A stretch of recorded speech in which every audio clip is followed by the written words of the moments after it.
presents its weekly look at high school football across the state. Don't wanna sleep in, cause I got something to prove. I gotta take what I hate and finally make a move. I think of you and all the shit you don't do. Well, I'ma make hella sure that I don't become you. I have no regrets, yeah, I'll tie up my chest. I'll never forget what it's like to be in. Did you know there are 555 total high school football programs in the state? Did you also know there are a total of 58 college programs ranging from D1 to D3 in the state of Pennsylvania? Whether you're a bulldog, a lion, a crusader, an eagle, or a millionaire, we got you covered. You already know. Turn that to gains, let my money show. I've got these things that I can't let go. Watch me turn this life into something that you can never own. So fight and die. Here at PA Football News, we got you covered. And now, your host, Billy Splain. All right, everybody, welcome to the show. We are live. We are having audio problems here live, but we are live on the internet right now. This is the State of PA Football News with PAFootballNews.com. We got a little something different going on tonight. We are here live at the the Danville Moose. Good evening and welcome to Heavy Metal, live from the Danville Moose. I'm with Billy Splain from Pennsylvania Football News, former Penn State quarterbacks coach Charlie Fisher, and Danville coach Carl Majer. We're terribly happy that we're having these audio problems, but at least we have some audio. We did an hour ago. Isn't that right, Billy? That's right, yeah. Hey, we are live, like I said. We're online. We're on Black Diamond Sports Network. These guys are great friends of mine. I know Dave Ackley works for me. He works for these guys. David here covers the Danville area.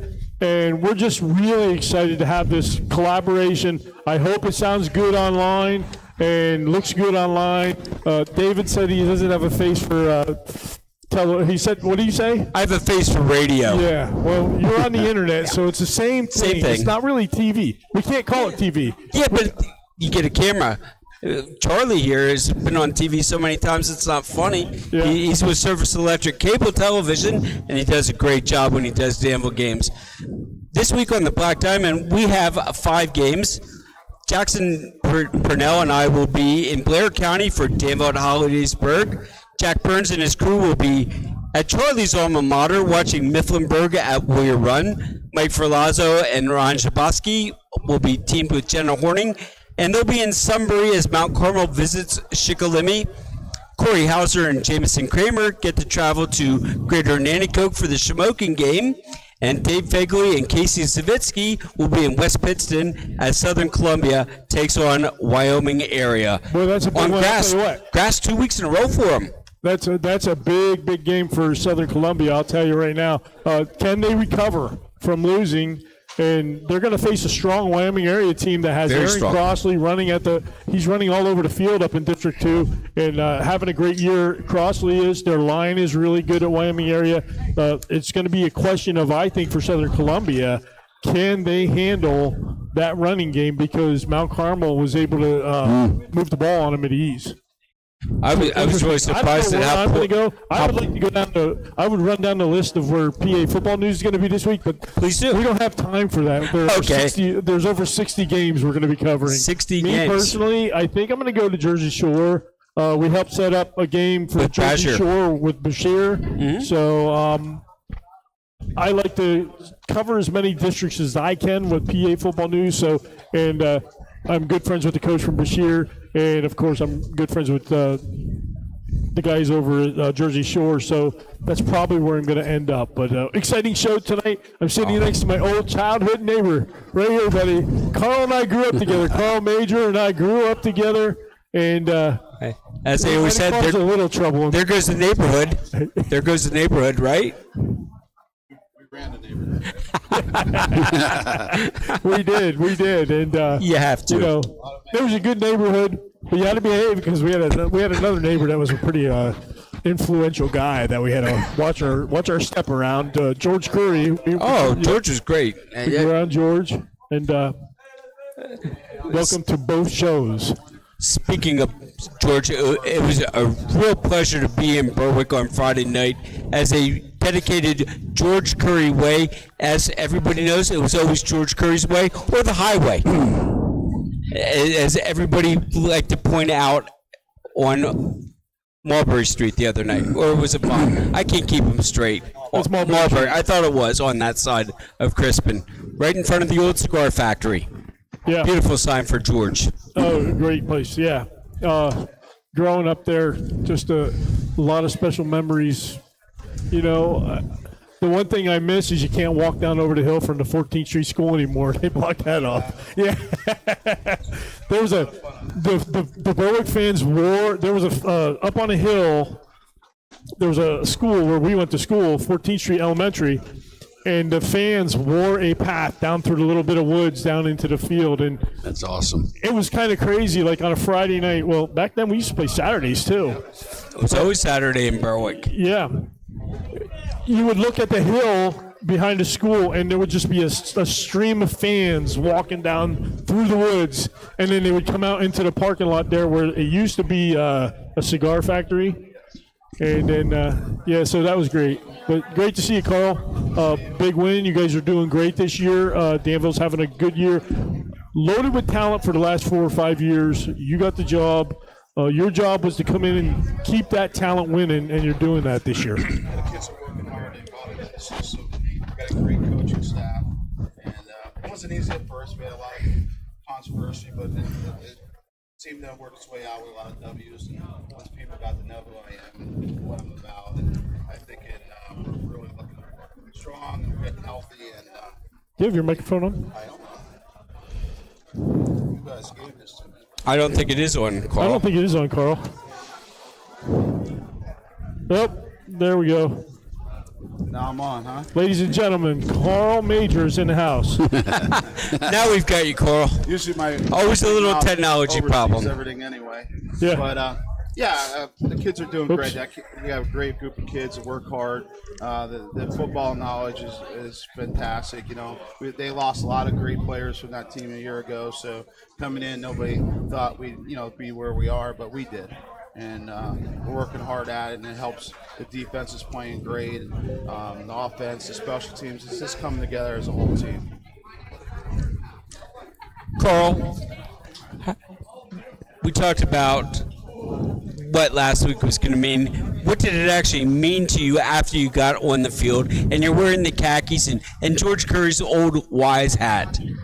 Well, I wore the hat for the ceremony for Coach, but once I stepped on the field, I was a Danville Iron. Well, I was so far away, I couldn't see what you were wearing. Hat that I have on now and got into coaching mode. And yeah, you get in the zone, and when you're a coach, and you didn't really take notice of it, and it was very nice coming in there, getting the victory, and the kids played great for us. They did play very well. Your offense just was. Well, we played 15 plays, and I think we scored 5 touchdowns. 5 touchdowns in 15 plays. I mean, that's impressive. Yeah. The defense, we had a little bit of sputters here and there in the first half. We straightened it out at halftime with great adjustments, and then the kids came back out in the second half, played great defense, and took control of the game. This evening's Heavy Metal is proudly presented by the Iron Fork at Frosty Valley, serving Danville's most eclectic menu in a resort setting overlooking a beautiful golf facility. The Iron Fork is open for lunch and dinner Wednesday through Sunday, beginning at 11 a.m. Follow us on Facebook for our weekly chefs, features, and specials, or visit us at www.ironfork.net. For takeout orders or inquiries, call 570-275-4003. The staff of the Iron Fork and Frosty Valley Country Club would like to congratulate Danville's Cole Duffy, one of our starting wide receivers, for his golf game and his efforts Monday and Tuesday at the PIAA State Golf Championships. Congratulations, Cole. Yeah, I saw that. I saw that today online. I was like, wow, that's pretty cool. It's very cool. I know, Lampeter Strasburg a couple years ago had a kid that went to Coastal, and he was a state qualifier in swimming. So, like, it's cool to see football players playing different sports. We work with Cole. His dad's actually the golf coach, and we worked out. And when I first got here, he introduced himself, and I say, hey, I have no problem working together. And Cole, we got to be really good. And Cole actually told me a story about his dad actually beat Tiger Woods because his dad was a pro golfer. So getting to know him and seeing the kids do more and one athletes and working with him, in our day it was, this was cut and dry. But this day and age, he's that kind of athlete that he can go hit the golf ball Monday when we do our Monday mile and stuff, and he doesn't miss much. So we're working together with him. And he did a great job. I'm proud of him. And he's one heck of a football player. Yeah, he's a really good football player. Yeah, so and apparently a really good golfer. Yes, and a good baseball player too. Player too. He was a heck of an elementary wrestler too. Yeah, Charlie, you're an ex-college coach. We're sitting here talking about kids playing other games. How important is it to stay away from specialization and being a football player 365 days a year? Yeah, it's hard for young people now because everybody fills their brain that they should specialize, but it's absolutely what you don't want to do. I like to recruit guys. I used to love to recruit guys that wrestled and played football and guys that played lacrosse. And one of those guys, Mark Herzlich, I recruited at Vanderbilt, didn't get him, ended up went to BC, but man, he was a great lacrosse player. And I watched his lacrosse tape, and it absolutely translates to the football field. Well, you have had that lacrosse player at Penn State that played for the Patriots. Yeah, absolutely. Yep. Is that Hogan? Chris Hogan? Chris Hogan. Yep. Well, Jim Brown was a great lacrosse player. Absolutely. Yes, he was. A lot of people don't realize. Hall of Famer. Hand in hand with it. Yeah, the late, great Jim Brown. Tonight's Heavy Metal is brought to you by and from the Danville Moose Family Center at Lodge 1133, located at 458 Mill Street in beautiful downtown Danville. Thank you to the members, volunteers, and the staff of the Danville Moose for hosting Heavy Metal, the Ironmen football show. If you're over 21 and would like to become a Moose member, please call 570-275-1121. The Danville Moose Family Center is proud of our community. This week in the dining room, the specials are steamed clams, manicotti, and the pub menu. Friday is our sunshine dinner, shrimp scampi. Sunday is the sportsman raffle beginning at noon. And a reminder, next Friday is the seafood boil, but reservations are required. Please call 275-1121. Go Ironmen. We're lucky. We are really, Carl and I talk about this every week, how fortunate we are that this community supports Danville football like it does, especially the Moose. They are great here. I travel to state. I try to cover games all over the state, and there are certain areas that are just different. And Charlie, I have a question for you in a minute on that subject. But when you go to towns like even Berwick, they're down, but you go there and you see the blue ribbons, you got the purple all over the town here. It's so important for a community to be behind a program, and that does help with program win. I mean, you go up to Clarion right now. Clarion has joined with a couple other things, but Clarion, even up in District 9, you go through that town, it's decorated. You go through Brockway, it's decorated. You go into Aliquippa, it's decorated. It's just different. Charlie, you were a college coach on the East Coast and the West Coast. So you recruited a lot on the East Coast, and you recruited a lot on the West Coast. All over the nation. What's the difference between East and West? There's not really. I mean, obviously in the West Coast now, when you recruit LA, there's millions of people. But I spent a lot of my time recruiting the Southeast. Obviously, I was in Georgia, recruited Georgia. But I've hit if there's a town in America, I've probably been in it at one point or another to see a player or drive through it. And the community support, of course, I grew up here, so I'm very much aware of Danville and Berwick and Mount Carmel and all these towns that support football. We're going to give Shamokin a plug, too, because of Phil Manning. Shamokin, absolutely. I played with Phil. So, but the community support all across, it's what makes it special on Friday night. And, in South Georgia, man, it's like, it's happening. That's where they all go. They don't go anywhere else. They go to a football game on Friday night, much like here. So to your question, is it different? No, people love high school football. Yeah, some stadiums are bigger, some draw more, but at the end of the day, these towns they support their school. I was just in Jersey Shore yesterday, Wellsboro, nothing but Hornets everywhere. And that's what it's all about. Yeah, it is. It's so important, and that's why I say, and I'm not insulting anybody, but then when you get down to Philadelphia, it's so different. Right. I mean, right. You're lucky to see 100 people in the stands. Right. In a big game. Now, we were actually talking. Next year, if Imhotep gets to where we think they are, they're probably going to have to get bumped up to 6A, As it should which be. means they'll be playing St. Joe's. Right. Now, you'll have 10, 15,000 people in a stadium to watch that game. Yep. It's different. So when they have a big game down there, people will go. But for a regular Friday night game or something like that, it's very rare. So those of you around the state, you should feel luckily privileged and happy to see those people in your stands. I can speak to that on your side because I recruited Pittsburgh extensively. But the Pittsburgh schools, now they'll put people in the stands. That is one of the great football cities in America, Pittsburgh. I mean, they come out, and all these little boroughs, they got their team, and they're behind them. Oh, yeah. It's different. I don't know if you've ever gone out that way I have. through Pittsburgh, but like you drive right through Aliquippa, then Hopewell, Mohawk. I mean, they're stacked. And you've heard about these towns. Yes. One after another. You think Aliquippa right away. You think of Mike Ditka or Sean Gilbert. How about Tony Dorsett? Hopewell. Tony Hopewell. Yeah. We like to think about Sean Gilbert. Yeah. I'm sure you do. He got blown He up. wasn't too happy to see Berwick, though. No, he wasn't. It's funny because Kaz and I talked about that the other night. He was away at college and wasn't sure what happened until his dad called him back. No internet back then. Yeah. And that was quite the game. I think that's the game that really cemented Berwick's legend. Oh, it is. Yeah, Absolutely definitely. 100%. There's no doubt in my mind. What was their coach's name? Dan Honesty? Yep. I believe. Yep. Yeah, he was in shock that day. He was totally outcoached. In a battle of wits, he was unarmed. We talked about on the show last with week. him too. Last week we were over in Elysburg, and we had Mount Carmel, Elysburg, or Southern Columbia on, and we had Selinsgrove, all three coaches on, and we talked about it.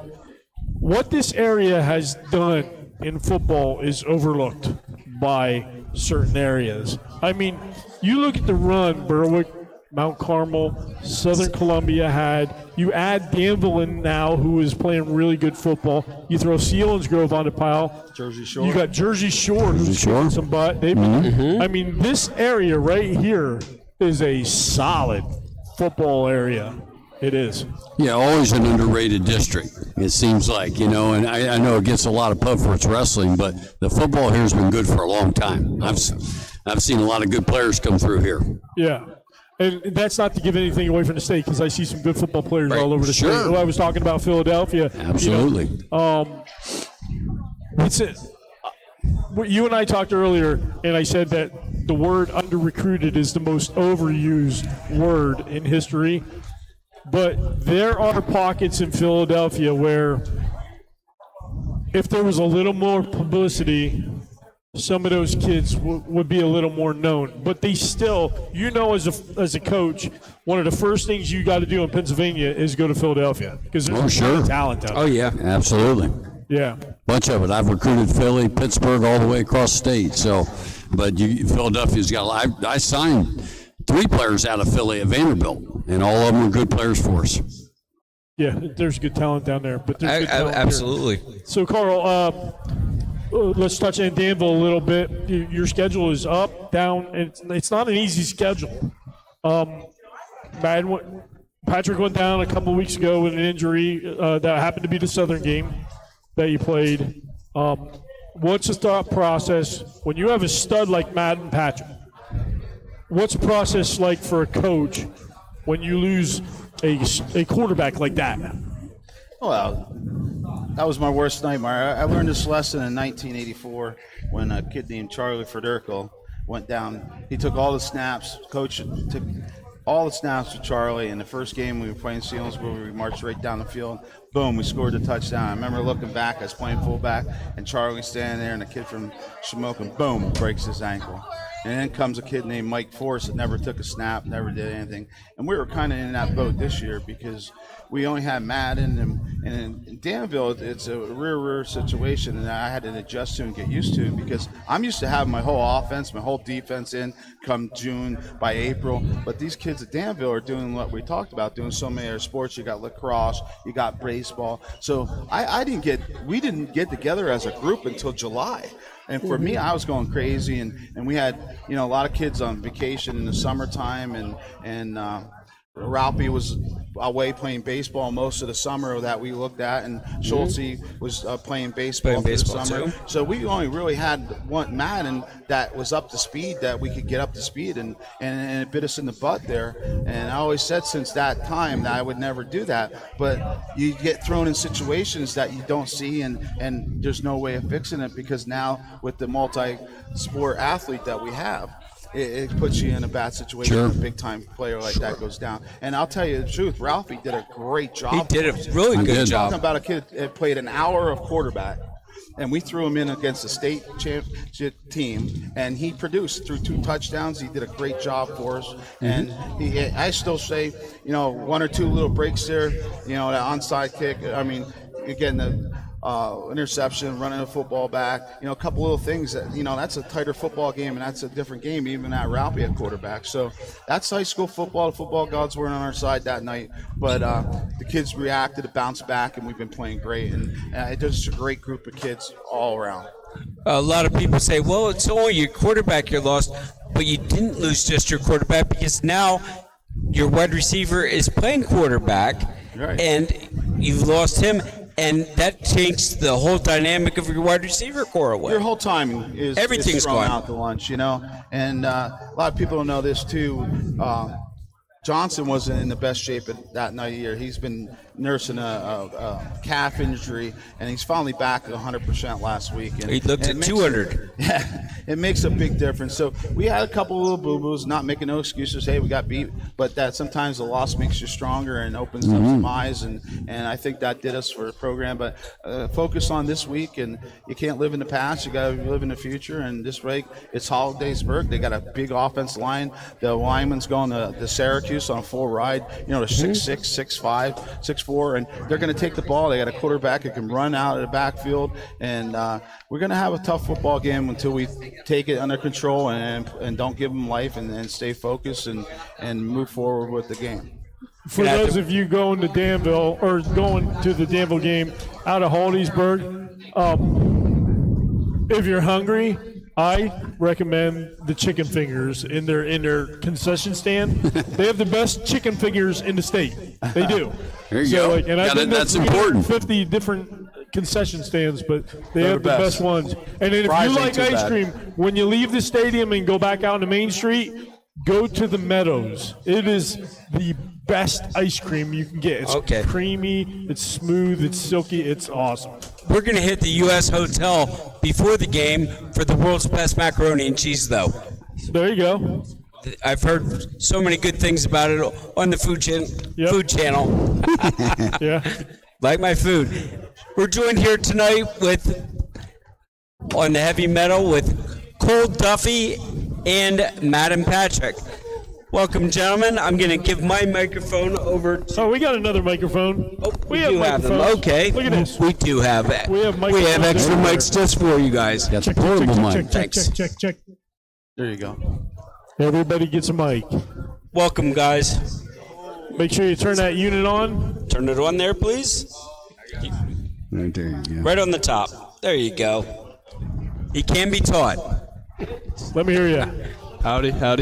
There it is. He's welcome, live. Madden. Okay, welcome, Cole. Cole. Carl. Got Madden, our quarterback, number 13. Duffy, number 4. This has been doing a great job for us. He made a tremendous throw, and Duffy made a great catch down the sideline of Burrick last week. I mean, it was just a tremendous catch and run. I didn't think he was that strong. He carried 4 people with him. I told him, I'd take 100 of him with his heart that he has, and it's amazing how he produces. And he's shut down corner, great wide receiver, and he just plays 100% every time he's on that field. And he's a tremendous athlete. Again, we're here live at the Danville Moose. This is the State of PA Football and the Heavy Metal Show. Heavy Metal. So you might be confused if you're watching online, but I'm Billy Splain. I'm the owner of PA Football News. I'm David Ackley. David Ackley. He works for Black Diamond Sports Network. We got Charlie Fisher over here. We have the head coach of Danville, my good childhood friend. Long time ago, right? Yeah, right. We're getting old. And now we have two players here, so let me dig right in here. Matt, either one of you guys can answer this. What's it like coming in? Like Danville's winning every year. Now you got a new coach and a new system. What's that like for you right away? Basically, you just got to execute what you're told and do it 100% all the time. Yeah, that is true. It was definitely like a little scary because we didn't know who was gonna get the job, but glad someone came in who could lead us and take us to a better spot and higher place that we want to be. Did Carl give you an opportunity to have input with this new system coming in? Can you repeat that?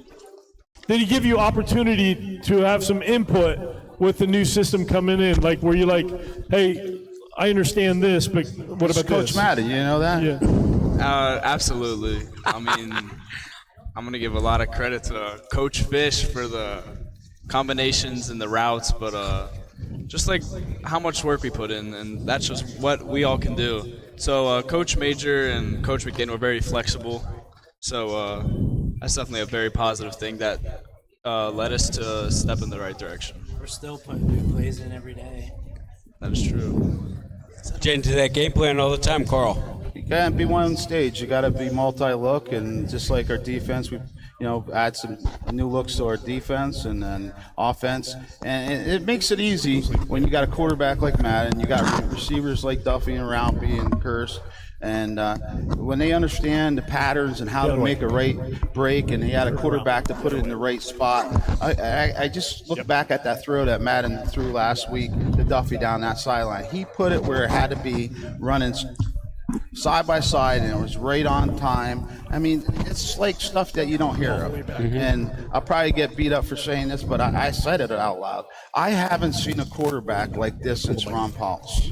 And that he just has the knowledge, he has the arm, he has the people around the sporting, and the line. You got to go back to our line too. They've been working so hard to give him more time since he got hit there, and they really took that personal. And them guys have been working really hard to give him more time.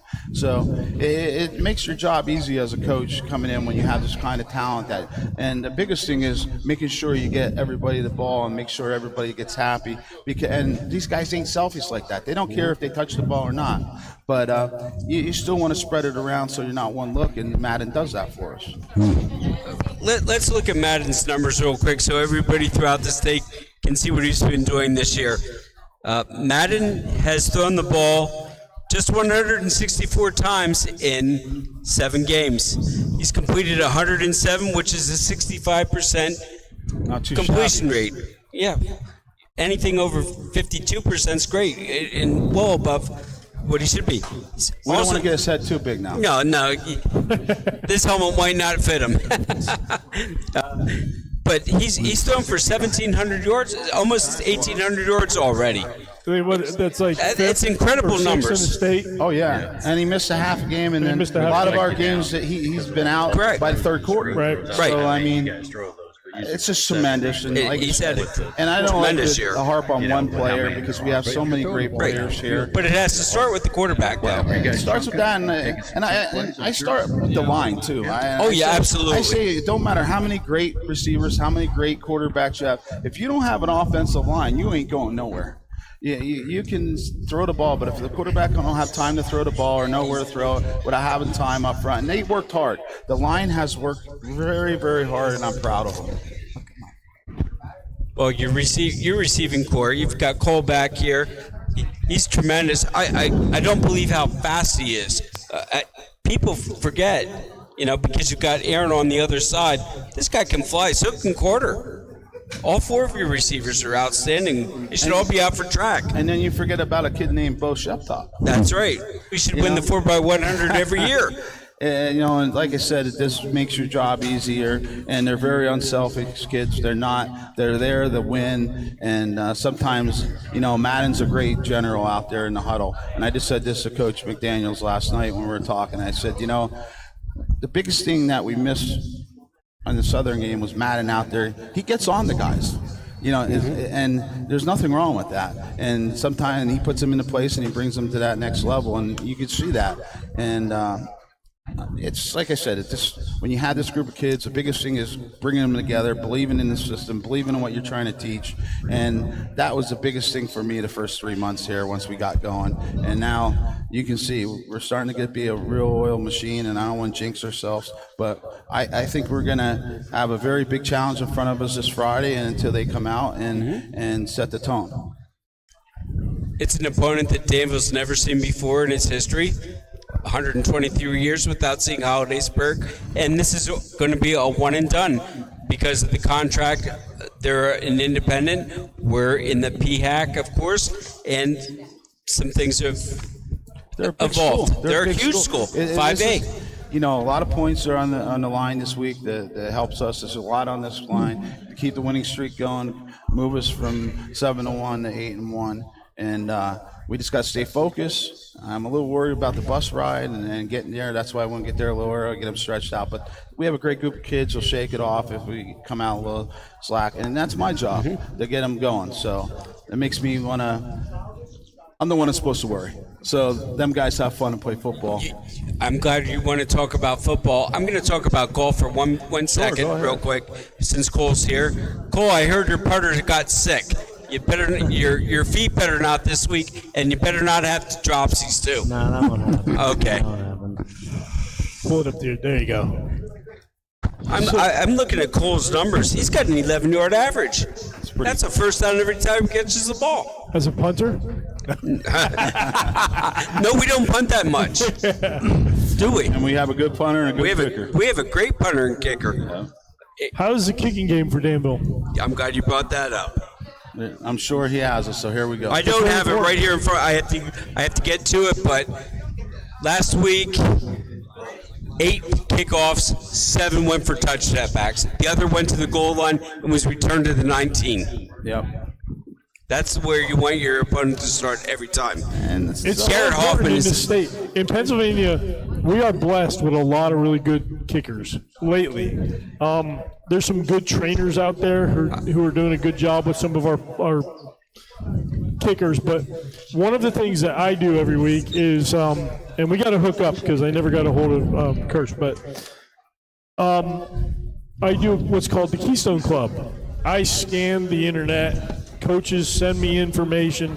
You have to qualify, like you have to, if you scored 4 touchdowns, if you ran for over 200, if you passed for over 300. We have all this. I thought we had enough chairs up here. I guess not. So you have to qualify for this. So as I'm scanning box scores all over the state, there you go. I get frustrated because I see like you'll come across a box score. It'll be like 47-36, but then you'll see kick failed, kick failed, kick failed, kick failed. You don't see that here. And for me, and I'm sure for you, Charlie, and you, Carl, just that extra point being solid every try is very important to a team.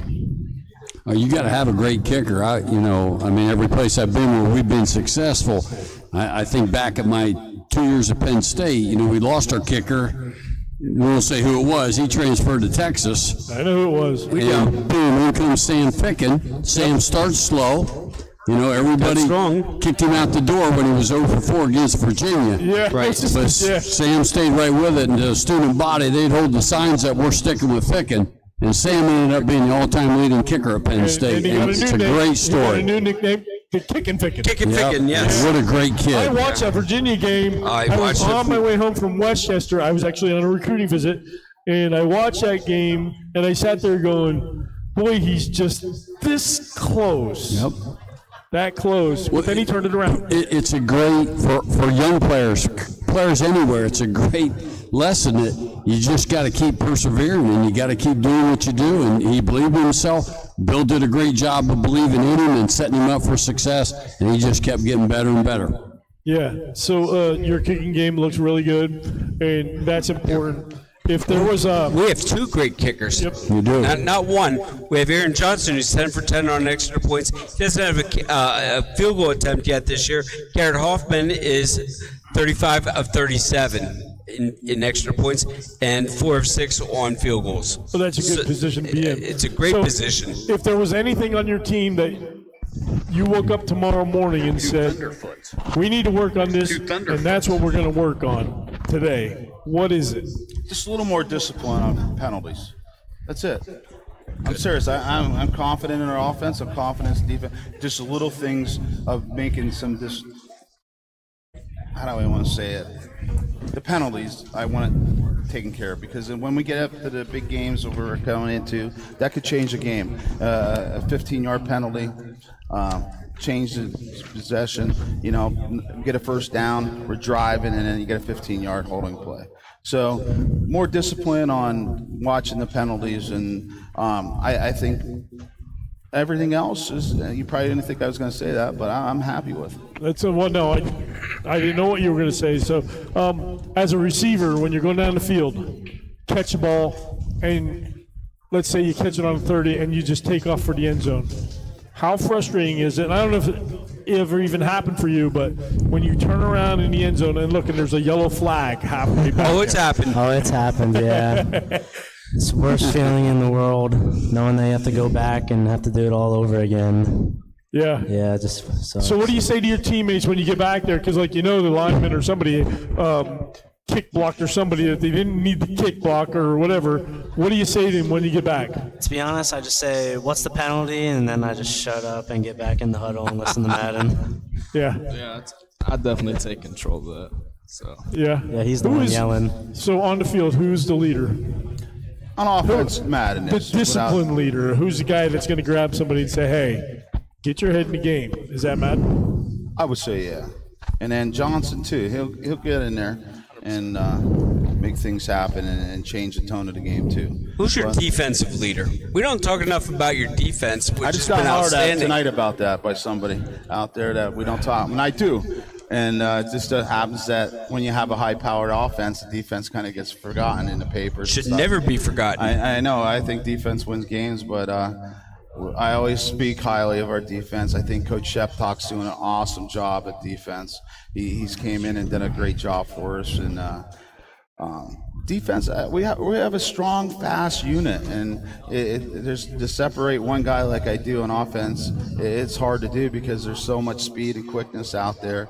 And I think Bo does a great job of safety coming up and filling.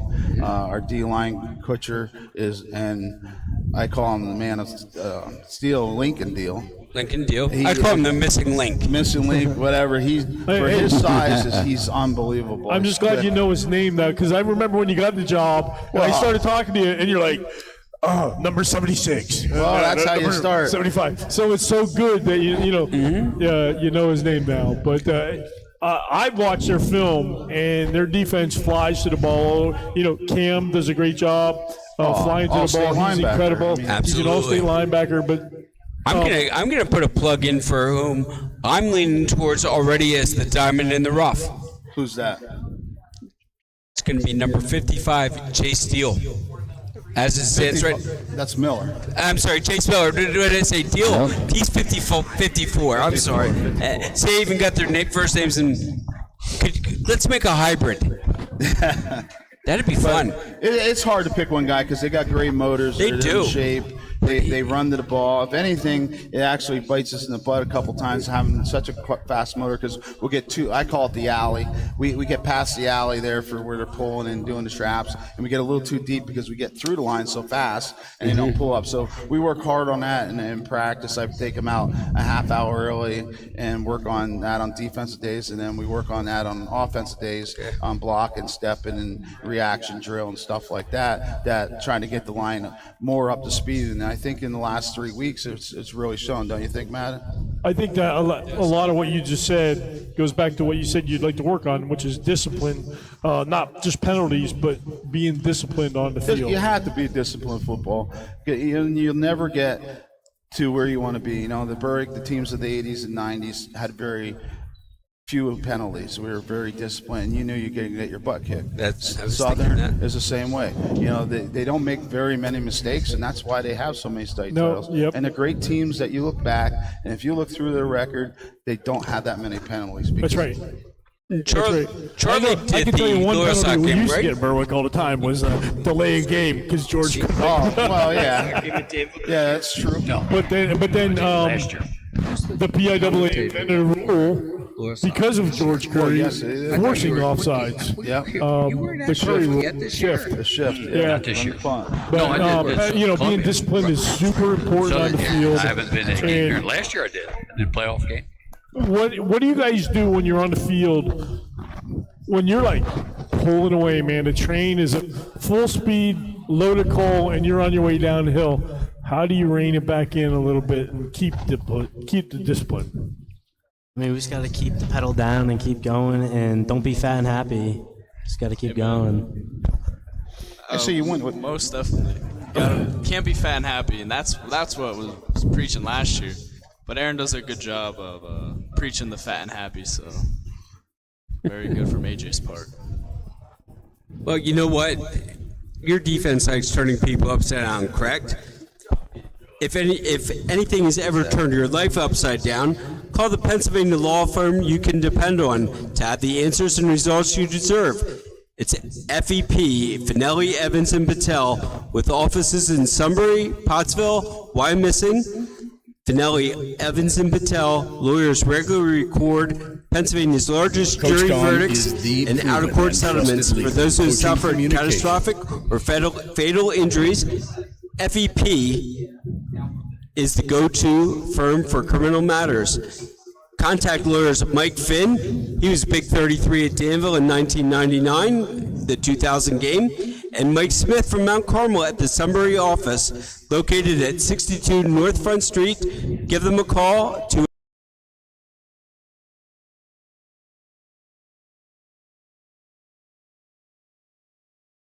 speaker one. Did it go? No, we have to get used to it. So like when he's doing his ad, I'm doing my ad. Doing his ad, so we have too. to kill the microphone. Right. Otherwise the microphone rides over the ad. And it took me a couple of seconds to figure that out. Sure. So and if it goes silent up here, it's because we're at a commercial break. All right? Just like in a real football game, you don't get to hear the commercial. Yes. And there's nobody up in the stands going, hey, look down in the end zone. We've got a guest on the field. Unfortunately, though, we don't have a Steve Jones up here. No, we need a Steve Jones. You know who I'd rather, though? My favorite of all time, Fran Fisher. Fran was great. Fran was the best. He was awesome. Man, Saturday afternoon in Beaver Stadium, listening to your transistor radio, because we didn't have big scoreboards with everybody's names. Yep. Didn't have names on the backs then. What a great day. It was always great listening to Fran. Yeah, Fran. You probably listened to Fran growing up, Well, too. I listened to Fran, and I actually became good friends with Fran when I was at Penn State. He would come out to practices, was not in great health. His son would bring him out, and he'd stay there almost the whole practice. It might be 35 degrees. We were outside. He'd stay out there bundled up, and I always said, Fran, we one thing we have in common, we share the same last name. We don't spell it the same, but we share it. Right. And what a real gentleman. He was. He was absolutely. One thing about Fran, he never forgot you. If he met you 20 years ago, he knew who you were. He sure did. He knew every player. He said, "Oh, you're from Danville. Tell Jack Curry I said hello." Or tell Tommy Vargo I said hi. Yep. Randy Sidler, he knew them all. Knew them all. Right off the top of his head. He was sharp as could be. He sure was. He was just such, it was a delight. It was an honor for me just to meet him at Penn State and spend some time with him. So I knew that, and obviously he was older and not in good health, but the opportunity to visit with him and just talk Penn State football was special for a Central Pennsylvania kid listening to him growing up. We're talking college football here. We're talking Fran, obviously. When it comes to college football for you guys, on a Saturday morning when you wake up, what games are you looking for? Penn State. Yeah, you're looking for a Penn State game? Yeah. And if you can't find a Penn State game? Probably the best ranking matchup, probably. Like last week, Oregon and Washington was the go-to game. All right, so I have a question for both of you. Have either one of you been ever to a PSAC game? Have you gone to Bloomsburg University or Indiana? Or I've been to a few. I went to Bloomsburg and Stonehill last year. That was a good game. Hmm? I went with Kutcher. Kutcher was actually on a visit there, but I just tagged along, and he had a great time. But we You don't watched know the game, quarterback and, there, do you? Yeah, I know him pretty well. KJ Want to Riley, talk man. about KJ? Do I want Listen, to? Yeah, sure. Why not give him? What a great football. Yeah, he he's was a great guy. at Danville. And And of course, his wide receiver. what'd you say? And his wide receiver, too. Peyton. Yeah, Peyton. Yeah. So, With a name like Peyton, he should have been a quarterback. you guys, the reason I brought that up is you guys are so lucky in the state. You don't have to sit in your living room and watch a football game on TV because you can go see an exciting football game, Kutztown, Clarion, Slippery Rock, anywhere you go, any of those PSAC school. They're awesome football right now. Awesome football. East Billy, Stroudsburg, that's a great segue. I've got the schedule right here in front of me. This Saturday at noon on Fox, it's Penn State at Ohio State, number 6 at number 3. Also at noon is Eastern University at Kings. East Stroudsburg plays Bloomsburg at East Stroudsburg at 1 p.m. We have players on both sides. Declan Akins, who's not playing this year because of foot surgery at East Stroudsburg. And, of course, KJ and Peyton at Bloomsburg. Yep. And Boy, Twigs has East Stroudsburg turned around over there. He's doing a great job. And Bo's uncle is the coach at Bloomsburg, Frank. Yep, So Frank- we can't forget the Shep Talks That's right. there. Kutztown's at Lock Haven. Lock Haven's had a surprisingly good year. They're not doing too bad this They're very year. good. Spent some time. As a matter of fact, when I was at the Jersey Shore game, when they came back from the unfortunate incident, and I was standing with Lock Haven head coach for most of the game, and it was funny because a fan came over and goes, "Yo, hey, you in the Lock Haven?" And he turns around and he goes, "Oh, you're the head coach." And he goes, and coach turned around and he goes, "You know me?" He goes, "You know me?" He goes, "Yeah, you're doing a great job this year. Keep it up." So Lock Haven is having a great year. They are. Tomorrow at 1 p.m., if you want to stay local, see Charlie. He's going to be at Christy Mathewson Memorial Stadium for Lehigh at Bucknell. Also at 1 tomorrow is Wilkes at Susquehanna. On Saturday. And that's Saturday. I'm thinking today's Friday already. I want today to be Friday. I love game day. I don't, because I have Thursday football tomorrow. Oh, that's You missed it. well. Your alma mater's in action on Thursday. Temple is hosting Southern Methodist, and that's also on TV. But we can't watch it because we'll all be watching the Phillies. Love my Phillies. And also on Saturday, What are the Phillies? Pitt is at Wake Forest at 3:30. Is that rounds out like the another local- sport? the local- What's a Philly? What's a Philly? Dude, I live football 24/7, 365, man. What did we say earlier? You can't be so focused. And Cole plays baseball. He's a pitcher. Madden, you used to play baseball, didn't you? Back in the day. See, Duffy and I but was see, on the it's same, different for me. Like, I'm not specialized in game coverage. So, Okay. so I have 4 seasons too. I have after the season, Right. recruiting season, Spring preseason, and season. You can't forget spring football. Charlie, you went through all that. What's that? Same thing he just talked about. I'm sure you went through that. Recruiting season, Oh, yeah. regular Yeah. season, spring football, Yeah. summer conditioning. Yeah, I You got got to be about, happy Just to be call it out of it, different I right? got about 2.5 weeks off out of 365 a year. How many hours a day did you get off? Not much. Maybe 3 or no, 4? in season, you're working 16, And today 17 it's hours worse. a day. And today it's more brutal for college coaches. I mean, like I don't know how they do like they're calling you a lot probably, or they want to come in your office or whatever. So they're always on the move. Somebody's always moving somewhere. But You're attached to this that's right. right here. This is your best friend, the phone. Yeah, it is. And social media, especially like Twitter and stuff like that, it's so important. And I follow you guys. I know you guys use it. But yeah, social media is super important when it comes to recruiting. And it also is super important when it comes to promoting your team and program. I know Carl needs to get a Danville Ironmen football Twitter account going, and some young It's guy not running Twitter it. anymore. It's X. It's Twitter. It's X. I just paid for merchandise, and it has Twitter on it. So It may, it's but Twitter. they'll never find it if they're looking for Twitter anymore. It's X. Yeah. Sorry, Billy. But Cole, the other day, speaking of social media, I was lucky enough to follow all the results and put what happened. And they said, well, what about that kid from Wyoming Seminary? Did he ever catch 4 touchdowns? So that they know that you play football too in the ranks. Mm-hmm. So that I thought that was hilarious when people said, "Yeah, well, Cole's a better football player." So think of it that way. You know, golf's going to carry you a lot longer in life, but football, enjoy it for what it is because you don't get it back. Yeah. You'll never get this back.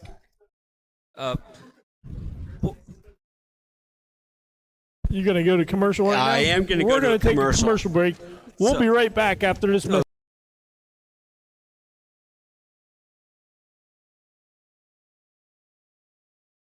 Go route. It's been phenomenal. I think just the ability.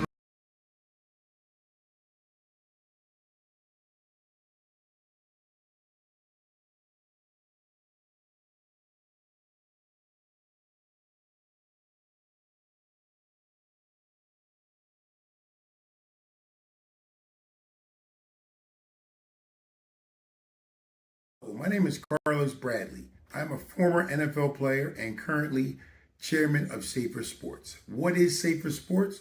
We are a soft shell technology company. Our product, the Safer Helmet Cover, has been tested at Virginia Tech Helmet Lab and is proven to reduce the risk of concussion by as much as 77%. So if you have a youth league, a high school or college, and you want to be safer, get in touch with safersports.com. Hi, good afternoon. My name is Michael Sikorsky from the Funding One fundraising company in the state of Pennsylvania. If you need help raising funds for your program, please contact us at 570-885-0900. Thank you.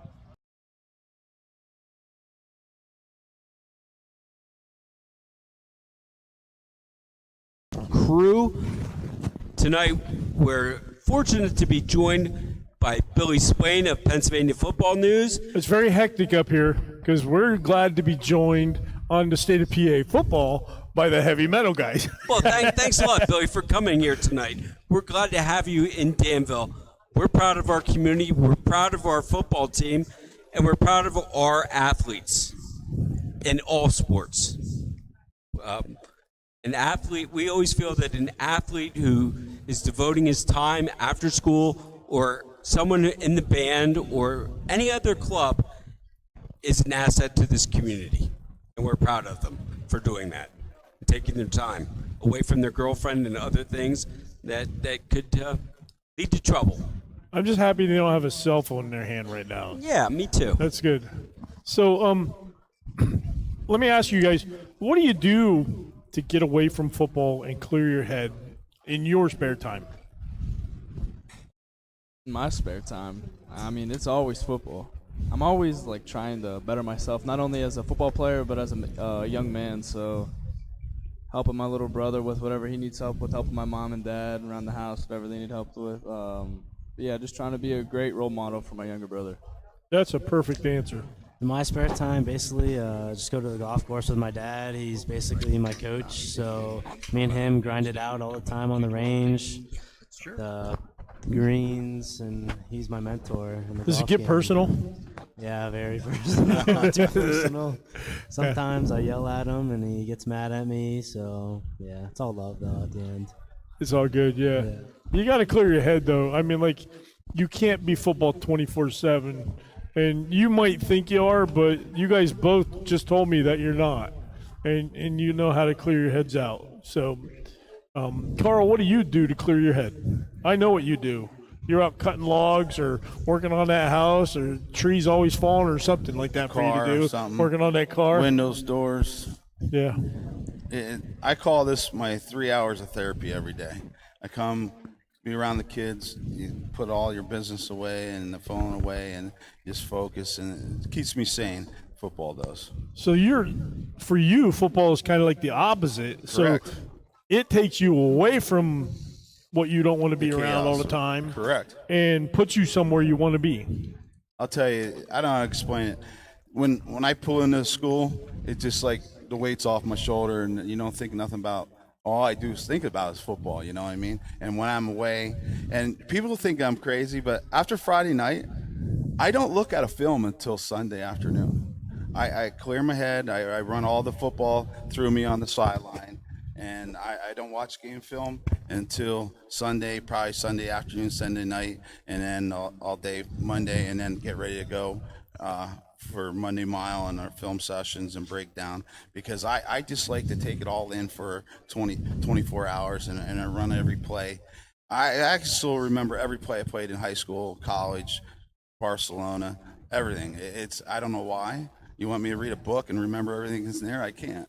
But I can remember every play I played in football and coached. And You played for the Dragons? The Dragons weren't in. I played 2 years over in Barcelona, yeah, but the World League was out. It was for the Pioneers over there. Okay. Yes.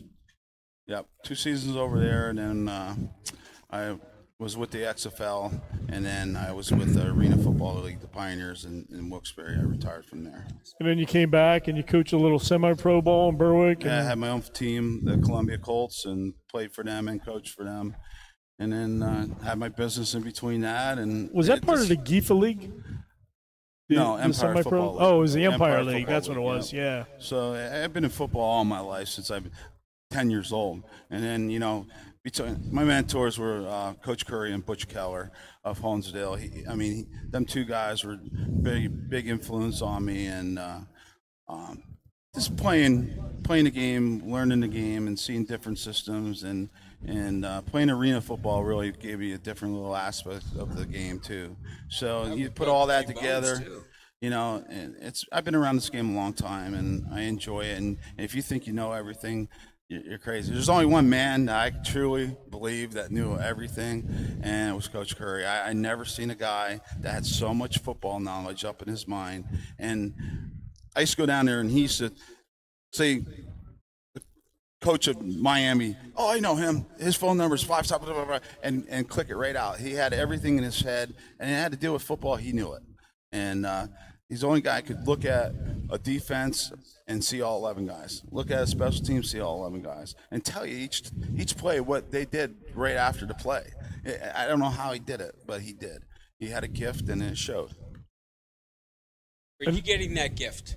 Are you slowly but surely getting to be like him? Listen, this day and age, it's impossible. With the so fast of offense, you have to have confidence in your offensive coordinator. You have to have confidence in your defensive coordinator, your special teams, and let them coach, especially in high school. I let my coaches coach. A lot of head coaches can't do that. I let Coach Sheptalk give the kids speeches because I think he does a good job there. You got to be able, as a head coach, let other coaches coach, because you're not making big money. They're there because they love the game and they're doing it. And I think he does a great job, Coach McDaniels. And in return, them guys break the film down. They worked hard. They have a game plan. And these kids really are reaping the benefit from having a coaching staff that really works hard and puts into the system. People don't see that, and them guys do a great job for me. Kudos to some of the coaches who've been around for a long time, like Dave Hahn and the Wyoming head coach and all those guys, for keeping up with football. Because like you said, nowadays football moves so fast. Back in the 80s, that used to be called the 2-minute offense. Yeah. But now they run it all the time, all over the place. You did not see that back in the 80s and early 90s. It was different. No huddle? Yeah. Never heard of it. And then all of a sudden, the Houston Oilers came out and started running an offense, and everybody's like, "Holy cow, look at that!" And they were like the first ones, weren't they, to start running no huddle? Yeah, with Pastorini. And then later with Moon and the run and shoot offense, perfected it. But we're talking about pros in the 80s, and we're comparing it to like high school coaches. And like Carl said, today is a different game, even in high school. It's a different beast now. Yeah. We talk about this almost every week. You want to hear a different beast? Hollidaysburg, when I talked to Homer today, their coach, they have 491 fall athletes in their school. And 490 of them are on the academics honor rolls. Yeah. Unbelievable amount of participation in that school right now. You know what I noticed? Let's coaching 10 years ago to coaching kids now. You got a gentleman like sitting over here that does clinics with the quarterbacks. You have a gentleman that does with the kicking game, the line, and these kids from 10 years ago to now are so much smarter in the game. And as a coach, it's so much easier when you have parents that take their children into these camps. Now, there's some bogus camps out there. I'm not gonna lie to you. There really is. I mean, the kids ask me, I'm like, you don't want to go to that one. But there's quality guys like this gentleman sitting next to me that really, truly, his name speaks who he is. Right. And when you learn from that, and you got a quarterback like Madden that goes in and spends times and it comes in and you tell him, hey, you're looking for the window, or you open up the clock system and you want to hit the second window or the first window if they're pressing you, and he understands what you're talking about. That's impressive. You know what I mean? Especially being how young Madden is, but he's learned the system, and he had great coaching off the field, and then come in and you explain your system that you want to do, and he picks it up like that.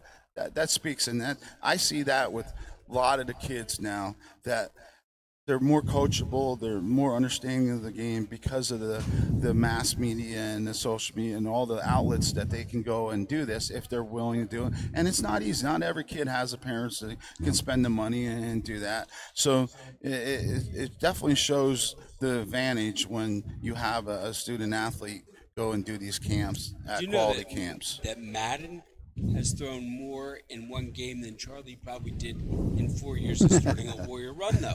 And you're playing to his strength, where so often in the past, you just have a strong quarterback, but everybody was bullheaded that you had to run the ball to be successful. Yeah. And there's so much that goes involved. So much. Even like the speed camp, when I did it at Northwest, started doing it at Northwest, and then when I got here, it was a big thing, the speed camp. And at first I'm like, I don't know if we have time to do it. We're going to do it. And I had one of the parents say, listen, this is really good. And who was the speed camp we did with this year? With the Lehigh guys? Yeah, Lehigh guys. And you can see the advantage of doing these speed camps, and the kids doing it. They're faster, they're flexible, they can jump, they can run faster, and there's all these little things. There are little pieces, the little things that build into. You got to mold into a product and put it on the field on Friday night. This kid comes by natural jumping ability. Isn't that right? Yeah. We're gonna give your Aunt Michelle a plug here. She was a great triple jumper at Danville High School. You're on to something. You're on something there, Carl. But Charlie will tell you the other side of that with these camps and stuff is, as parents, you better do your homework before you're paying $50 for somebody. So, like, I see it a lot of times in, let's say, social media. Let's use it.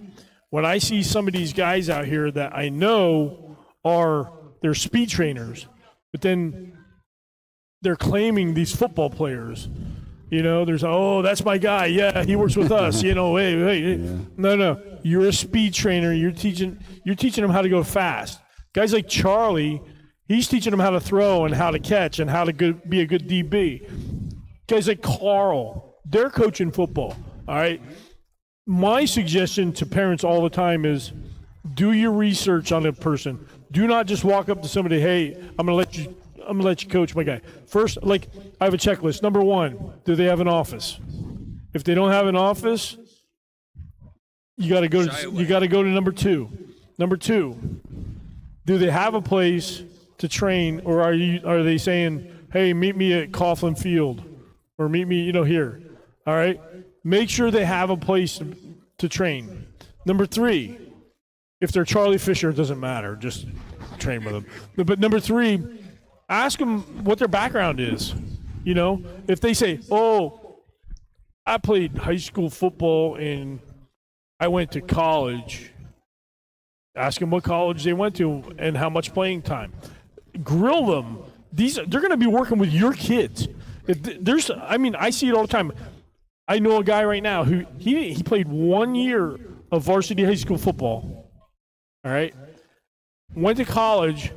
Didn't start his entire time at college. A year after he graduated, he opened some kind of like little quarterback academy, and he's going to work with these kids. And I'm just like, you're 25, you have no experience. You know, parents, look for experience. Exactly. If they don't have coaching experience, it's probably a red flag. Charlie has a couple years, you know. Just a couple. Yeah. There's no red flag there. If they don't have a place to train, that's a red flag. If they have to, if you're training in a field somewhere, that's a red flag. Well, I got an idea for you. For your thing, you should put a web page together that whose camps that are real and camps that aren't. You know what? That's a great idea. On PA Football News, we have a camps page. Charlie, I'm sure Charlie knows about it.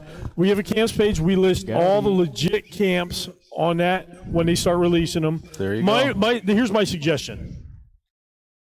Go to 1 or 2 combines. That's it. From January until May. Just go to 1 or 2 because you don't need to. All you need to know is how fast you are and how you're performing one time. That's it. And where you stand with others. After that, plan your college camp tour because those are guys giving out offers. Now, Charlie, I don't know if you saw what they did with the recruiting calendar next year. I did not. I don't keep up from, too much with that anymore. I got some close buddies still doing so it. So mid-April through June 1st, right. It was always an open period. So Division I coaches couldn't come see you, couldn't watch you. It is now an eval period. Yeah. They can go anywhere. Anywhere, anytime. And do anything. So why am I bringing that up?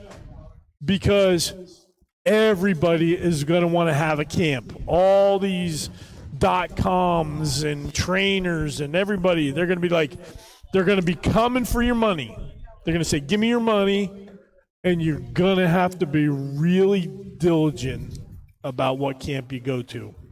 It's too bad that we're not talking 30 years ago because there's only one camp I would even consider sending a quarterback to.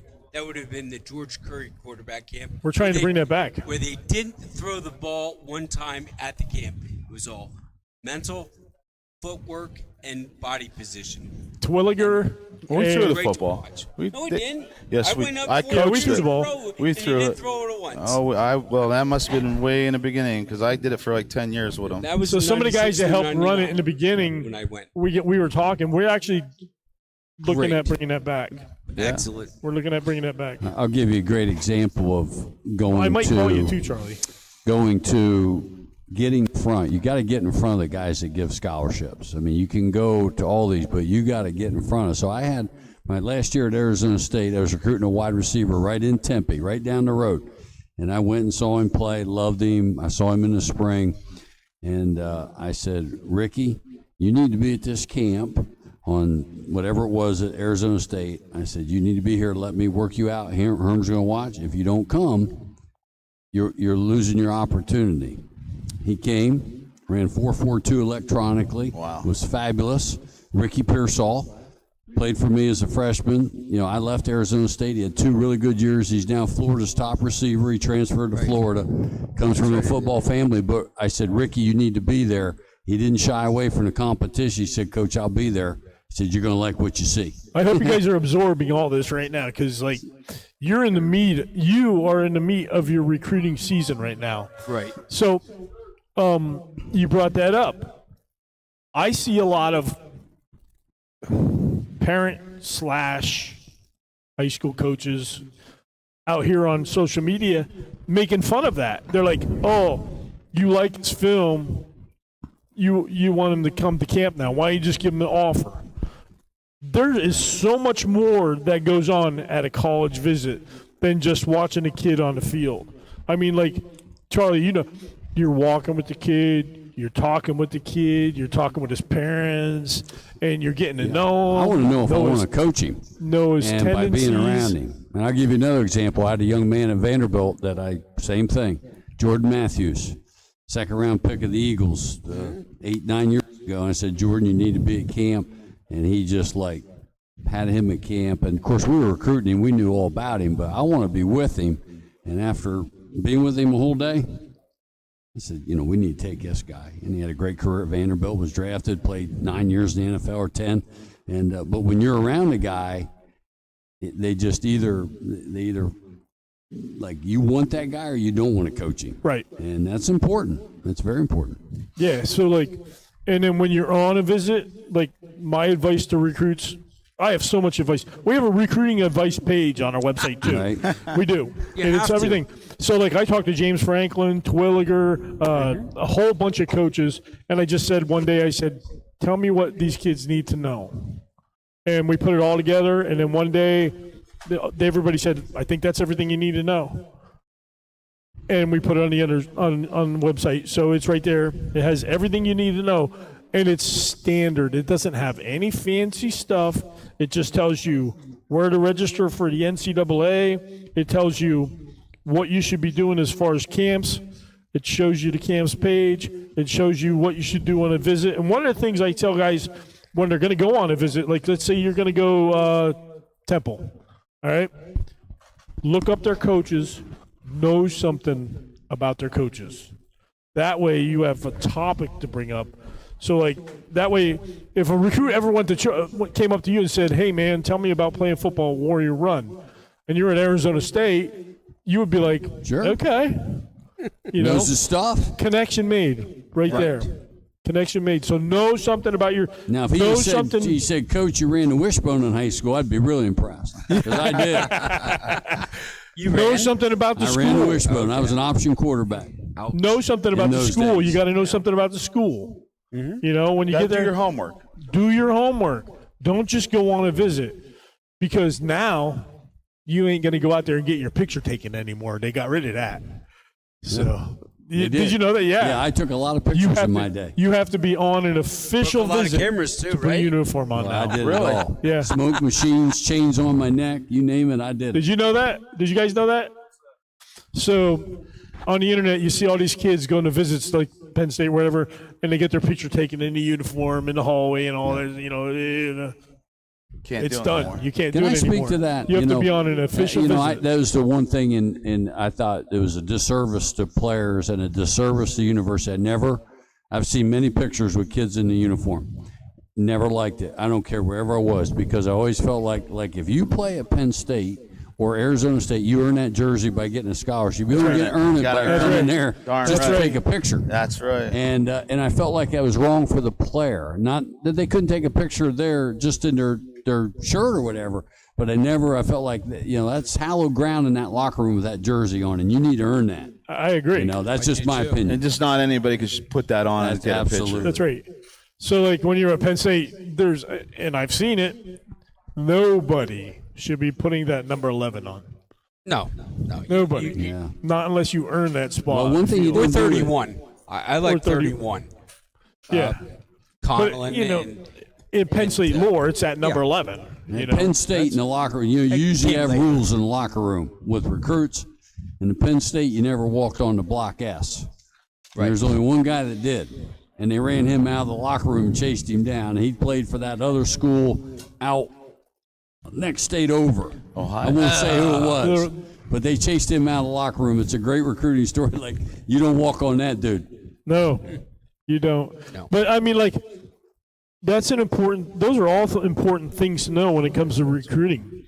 I mean, a lot of people don't understand the intricacies that go into being recruited, and it's so important.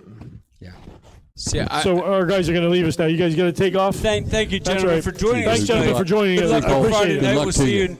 We'll see you in beautiful Blair County. Blair Being here. We'll see you. See you Friday I'll be in night. touch with you. See you tomorrow. I'll be in touch. Great job. But thanks for coming on the show. Thanks for staying tonight, gentlemen. Yes, sir. That's a good place for that's a good spot to take a break. You bring up number 11. I'm going to bring up 31. I'm going to say Andre Collins, Paul Podlesny, and my favorite of all time, Shane Conlon. Yeah, I get Shane led him to a championship. The other guys didn't. Yep. Johnson. Single-handedly rode him. Oh, I didn't see Aaron. Come in. Come on up, Aaron. Come on up. Come on up. Aaron You're Johnson. Not going home. You thought you were leaving. You're Pennsylvania's not. best receiver and best kept secret. I didn't see you there. Yeah, we didn't see you come in here. No, it isn't. I asked you. Please have a seat. That's my fault. Give him one of those headsets to throw on. Give me the other one. Oh, look what we did. Tangled him up. Bird's Superman. nest. It's just like fishing. I apologize for that. Hi, Aaron. How are you? Haven't seen you since lacrosse.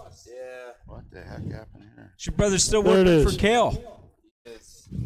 Tell us a little bit about that when you get that on there. Speaking of great coaches. Wow, he's like a pro. He knew how it goes on and everything. Oh, you don't talk to your brother about Kale and all the great stories that you want to emulate a coach in any sport right now. You want to emulate Kale Sanderson. Yeah, I mean, really the only stories I hear is about when they go out to eat. How I've Kale- heard about those. Kale won't use his name because he doesn't want all the fame. Well, it's funny. I was at a breakfast with Kale a few times in Lock Haven, and Kale is so modest. When they say, if you stand up, if you've been a state champ, a national champ, an Olympic champ, Kale won't stand up. He's that modest. Yeah. He wants to fade into he'd rather see other people get the fame. Yeah, he's a good coach and a good guy. I met him a few times. He's a good coach and a good guy. Oh, he's a great guy. Can't. So you're on the show here. You heard some of the stuff we talked about. What did we miss? Where are you going? I don't know yet. Well, I'll tell you what, this kid can flat out play. He can. And he changed. I tell him, I call him Superman. When he's smiling, he's kicking field goals, we're unstoppable. When he gets in that mode and his body language, I look at him and say, hey, Superman, let's go. Right? Yes, he does. And I'll tell you, he just changed his whole dynamics of our football team. And when he's smiling like he is, he's unstoppable. He doesn't realize how fast he is.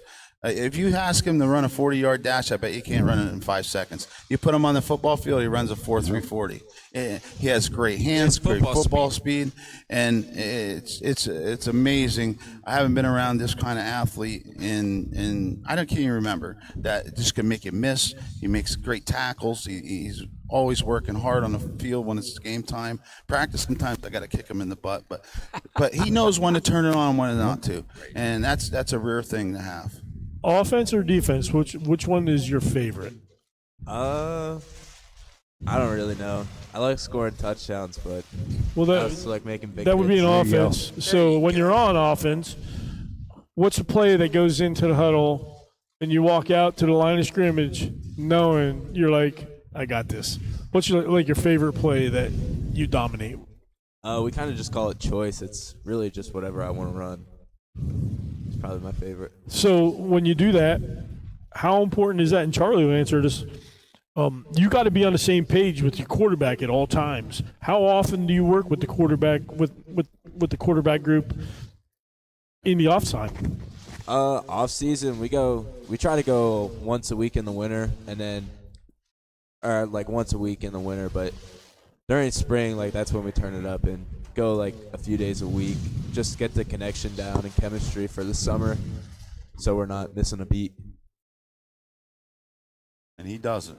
Nope. He catches it and he turns the Jets on. I hope everybody read about what he did in Week 4. Oh, against Loyalsock when Madden single-handedly was won out the football game. With it, he did. Plain and simple. Absolutely. Plain and simple. I mean, he never took a snap at quarterback. We looked at him. I looked at John. I said, "We got to get Johnson." I have this thing: Superman has to touch the ball first. That's right. And I said, I looked right at Coach McDaniel. I said, "We got to get Johnson the ball in his hand." I said, "What do you think?" He goes, "Let's put him at quarterback." And I said, "Go get him." And he went in there and did boom, boom, boom, boom, boom, boom, boom. 4 runs right down the field for 80 yards. And turned the whole game into his. Won it. And literally, you got to see him in practice. You get a pitch, he's around that corner and gone. And that's so hard to coach. Oh, well, you don't coach it. You just try to fine-tune it. You know what's fun to watch is his running style. He runs like he's out of control and leaning forward and ready to run somebody over at all times. He's fun to watch. Very, very proud of him. When I first met him, I couldn't figure him out. You know, I'm in the weight room, and he's doing his weightlifting when I first got the job, and I'm like, I watched a lot of film on you, 21, and I wasn't real good with the names, but I knew the numbers. Yes, he did. Yeah. So I'm like, I watched a lot of film on you, 21. You're going to be a big part of this football team this year. And I said, you played behind a lot of good guys. And I said, it's your turn. Didn't I tell you that? It's your turn to be the leader of this football team. You're the senior. It's going to be known as Johnson's football team when we win the state title, right? Yes. And that's, you see it, believe it, and become it. And now it's time to become it. Yep. And he is. So how is your recruiting season going for you? You talking to coaches? And I've been talking to a few, but not really. Not really? No. Oh, you don't want to tip your hand as to what you're looking at, huh? Well, no, he's right. Not really, because right now, and that's another thing, like we talk about recruiting, like kids, you've heard this, Charlie, kids get impatient. They're like, I sent coach my film last week, and he didn't get back to me. These guys are they're in the middle of their season. Right. They're busy too. Yep. So right now, it's good to keep in touch with them, but don't expect to hear back all the time. You know, it's good to keep sending stuff. You know, if you want to. I think his options are. Yeah. They're out there, and the next 5 weeks, there's going to be a lot of people starting to turn their attention to the number 21 Johnson. I really do believe that, and they just got to get to see him because, like I said, he was behind some real great people, even though he was a great player. Yeah. But he didn't get his time in the spotlight. Now he is. Now he does. It's good to have a spotlight. It is. It's good to be the king. Yeah. It's good to have a team like Danville. Speaking of which, it's good tonight. I want you to know, Bill, we're being reached tonight in Alaska. I have friends in Alaska tuning us in. Friends in Thailand that were in the Coast Guard. A friend in from Washington State is in the audience tonight who listens to us every week also. That's awesome. We spanning the globe. Yeah. We try to span the globe. PA Football News has fans all over the country, or all over the world too. I look at our analytics and I'm like, wow, Germany, and I actually like. We have a lot of people from over in Europe that follow us because of Europe football. Right. And they follow us all the time, and I get emails from them. I just had somebody order a shirt from Germany. Yeah. Nice. So it's pretty cool. That's how important football is to everybody. People love football. They do. It's one of the best sports. We have a great sponsor here in Danville. He was at the World Wrestling Championships 3 weeks ago, and they woke up in the middle of the night just to listen to Danville and Central Columbia. That's awesome. No, I'm sorry, it wasn't Central. It was Montoursville that night. Danville, Montoursville that night. That's but awesome. We reached all the way to Serbia. Let's take a commercial break. Sounds like a good time for it. Circle W Sports is the complete online solution.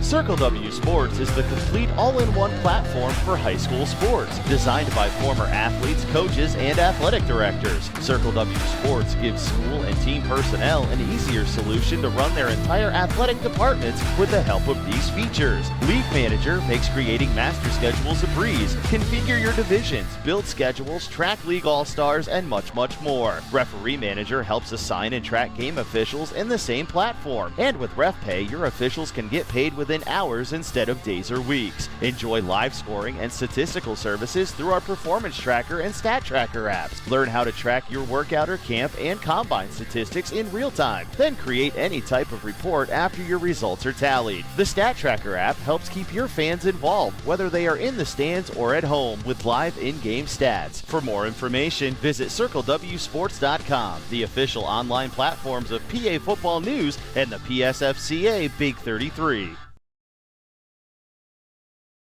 At PAFootballNews.com, we've got you covered. If you're looking for the best coverage of high school football in the Commonwealth of Pennsylvania, check out PAFootballNews.com. From schedules to rankings, game coverage to Friday night scoreboard, live streams, and more, PA Football News is the one-stop shop for everything high school football in Pennsylvania. Follow us on Twitter at PAFootballNews and visit us at PAFootballNews.com. We got you covered. Ironmen Football Show, Heavy Mettle, is proudly presented by the law office of Marks, McLaughlin, Denny, and Piontek. Senior partner Bob Marks led the Ironmen to an undefeated season way back in 1962 and was a starter in the 1963 Big 33 game. Now Bob Sr. leads a winning team which includes Bob Jr., John McLaughlin, Mike Denny, and Corey Piontek into the law offices and courtroom for you.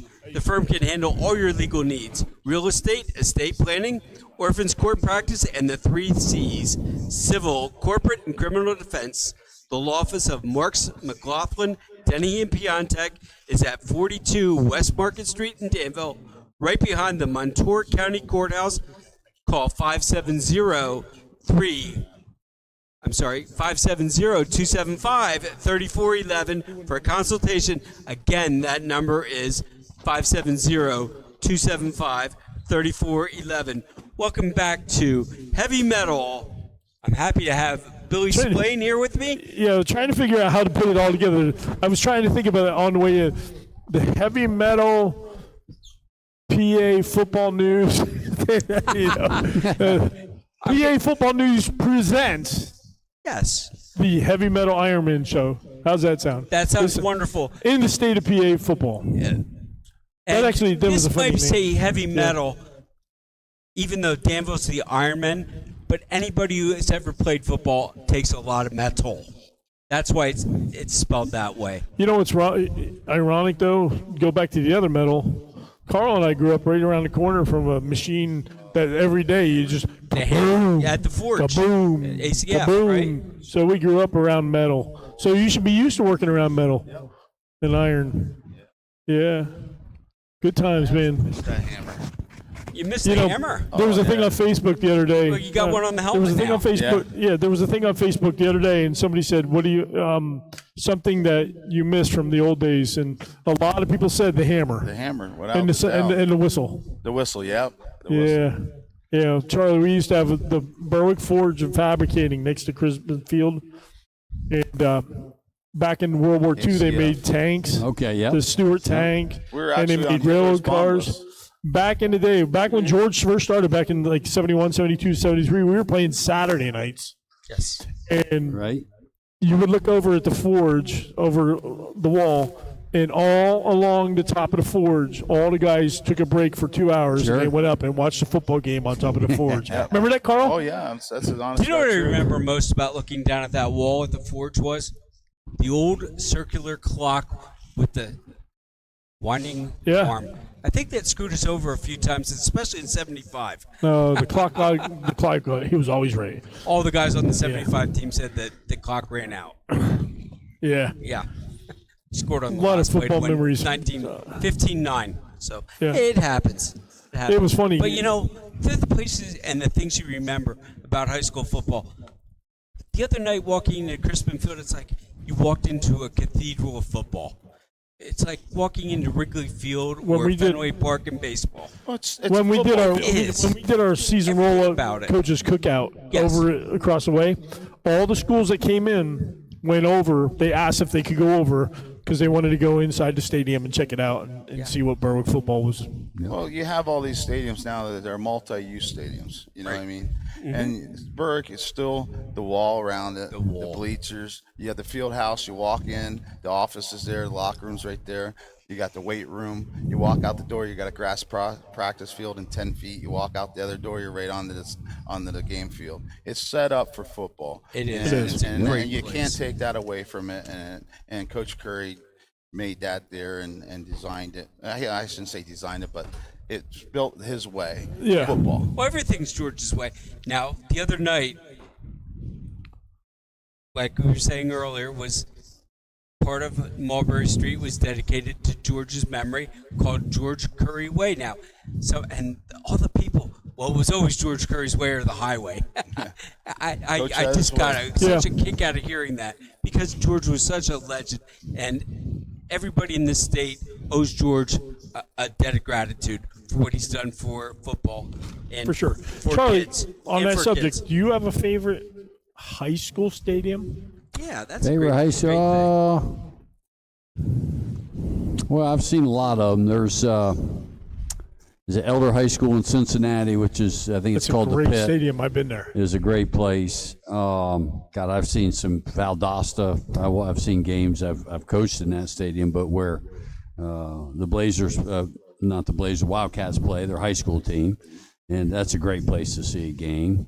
I've never been there, but we have a reporter who was there. Yeah, and Camden they were County playing High the number School 2 in team in the Georgia. country that week. He was down there on vacation, and he was like, he saw the lights. This is what he said. I saw the lights, and I looked at my wife, and she just said, "Go." And he went over, and it turned out it was 1 versus 2 in the country. Yeah, a great coach for Valdosta at that time was a guy by the name of Nick Hyder. Yep. Great high school football coach, would be like George Curry. He is Out to there. South Georgia, and great man. We lost him way too soon, but what a good man. I mean, you talk about Coach Curry, who I've had known him for a long time. I recruited Bo Orlando at Ole Miss when Bo came out. Got to know Coach really well, and then our relationship, we stayed in touch all the way through the years. And the last place that I was that Coach came to visit with me was at Richmond. And he came down with, I believe it was Andrew Force, who was playing wide receiver at that time and strong safety. And just when you're with George Curry, it's just like, it's like intensity and then laughter. Laughter, then intensity, because George could go back and forth, and he just loved to talk football, but he'd talk life with you too, and he was just such a good man, such a joy to be around. That's how I feel about talking with you. You love talking football. Love We're it. going to talk about one of my favorite teams of all time, maybe yours too, the 2012 Penn State Nittany Lions, after all the controversy and holding it together that year. Yeah. What's your best memory of that team? Well, I mean, it would be the players, because the players are what make any team, what make any organization. But I coached Matt McGloin, but there was, Speaking of 11, yeah, 11th. What a you talk about a competitor and just a guy who was fearless. I mean, he never cared about what people thought, or he just played, and great leader. But when you think about Zordich and Mowdy and McGloin, there's just Glenn Carson. So many guys on that team that were just phenomenal leaders. But I always point back, I've been around some tremendous leaders in 40 years of coaching, but Mike Mowdy was probably the best I've ever been around. I mean, selfless leader. You fought through injury, everything. He was old school.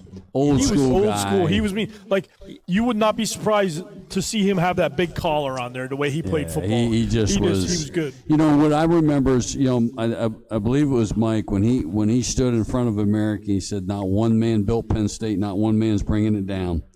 And you talk about putting it on the line before, because we knew what we were up against, and he stood up and he backed it up. And then he tore his ACL against Indiana. If you remember the story, we wore the number 42 on his against helmet. Wisconsin. So Mike hobbles down in the team room, and he says, "I want to tell you guys something." He said, "This 42 in the hat on the helmet, it ain't about me. It's about you." And he was just like, I mean, he could care less about his personal success. He cared about team success. And an incredible leader, leader. That team fought through a lot. And They did. I was 0-2 actually start. I was on the phone with Coach a lot. Like, Bill O'Brien would he and I got to know each other really fast because he knew who I was, and one of the first things he said to me was, "Who's left? Who can I get? Like, I only have a couple. Who can I get?" And I had to figure out. And there are other guys like me that were helping him. So we were all just like, okay, who can they get that's good but can't get a scholarship over there? And one of the first guys, I looked at him, I said, well, there's this kid at Central Mountain High School. Von Walker. Yeah. And I said, you need to take a look at him. Yeah, get a Vaughn, and then Vaughn went there and ended up getting a scholarship. Yeah, Vaughn did. He Vaughn was was a good there football player. my last year there. Vaughn came in. We brought in 55 walk-ons the second year because we had to. Run-ons. And run-ons, as they were said then. And I brought my group in from Pittsburgh. One of the guys I'll never forget, I brought Greg Garrity's son on board. Pook, as we called him, just an incredible kid. Played a little bit at Penn State. But we had so many guys like that they just selfless. They just, I didn't even mention John Urschel. No. Smartest man in football. What and a then great you look at, leader he was. The effort they put in. Ty Howe, who's there now. Yeah. Ty was on our team. And the effort you got from those guys, like Zordich was nobody. He was nobody. And before you knew it, he was a household name. Yeah. Like everybody knew who Zordich was. He was plowing. So let's turn to you real quick. Yeah. We're short on time. You've been playing football now how long? How old are you? 17. So you've been playing So when did football. you start? We're going to do an algebra problem tonight. Let's make it easier. So in your high school career, do you have, besides your stadium, a stadium that you enjoy going to and a stadium that you just like? What's a tough stadium to play in? I think Loyal Sock's pretty tough to play in. Just the atmosphere there. It's just a lot of people go to those games there. It's just pretty hard to play in. And you've had some good games there too. So do you have a place that you love to go to? Crispin Field after Friday, right? Yeah. Not too many people have ever said that. Is Lewisburg on your schedule? Yeah, Yes. played at So Bucknell this year. You got to love going to Christy Mathewson Stadium. That's a great place to watch football. Yeah, that was a good place to play. That was very nice. That was the first time I've ever actually played there, and it was incredible. Unfortunately, your freshman year was COVID year, and Mount Carmel lost its football program that year, or you would have gotten to play at the Silver Bowl. He keeps mentioning this word for That's all the a fans of my show. Great. We don't say place. that word. Well, we have to, unfortunately. Silver Bowl. We don't say that word. We What, just the Silver Bowl? we just say 2020. Okay. That's all. Well, actually, you did play in 2021 there. Yeah, we did play. You at did. That's right. Mount Carmel. Yep. But that's another great place to see football or play football too. Oh, the history at the Silver history in Bowl. the place. If those walls could talk. Did you guys see We always joke that Charlie Jose Ripple and Gonzalo, Frank. who is the Mount Carmel statistician, is still adding numbers to all the Dimnicks. Yep. Yardage totals. Joe, we love you anyhow. Yeah, we played a prank on the April Fools this year. One of my guys wrote a story, and it said Centralia High School bringing back football, and it was one of the most viewed stories Oh, Jesus. of the spring season. It was That's funny as funny. heck. John Derrick called me up. He's like, "What's that all about?" I said, "Do you know what today it is?" And he goes, I I'll give you another great stadium, Massillon, Massillon. Ohio. Oh, I've great. seen it I on mean, it might be Paul Brown Stadium, but We that's cover a great Massillon. place. We cover Massillon once in a while. I have some guys. I have reporters who live in Ohio and come to Pennsylvania and cover Sure. high school football in Pennsylvania because they don't have anything like PA Football News in Ohio. Right. So now they just stay in Ohio and they put their articles on our website. Right. And people come to PA Football News to read about Ohio football. Sure. You know, You've done a so great job. Our You're doing a great job, honestly. our site is just growing. But as a matter of fact, we have another guy who travels the whole country. He goes out to North Dakota for 6-man football, and he goes down to Texas for all these championship games. He's a truck driver, so he schedules his He's all routes around tournaments and stuff like that. So it's pretty cool to see some of the stadiums that he goes to. Like, they're literally using truck lights To light the field up. To light the field up. Yeah, in the evening. So, like, if the game runs a little late, everybody pulls their – and their trucks are right up against the field because there's no bleachers. Because there's no people. Right. You know, they're playing 6-man football. So you guys have it real lucky around here. You do. You do. Aaron, what did your teammates say to you before the last drive against the Little Sock when you took over quarterback? Was anything said to you? I think mostly everything just came afterwards when we scored that touchdown. But I was telling the team that it's not over yet. Like, we still got to put up a drive and try to win this for Madden and for ourselves. Just show everybody who we are and that we're still good. I thank you for being with us tonight.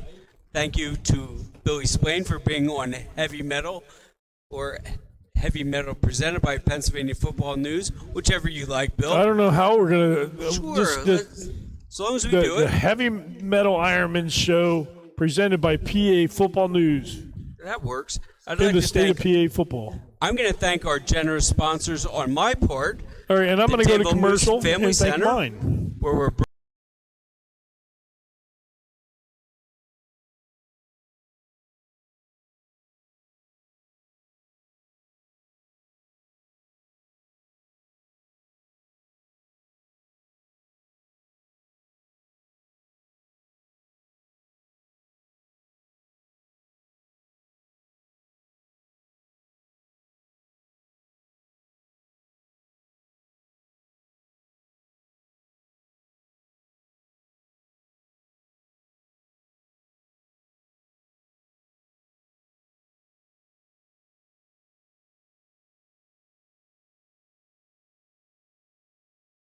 Solutions.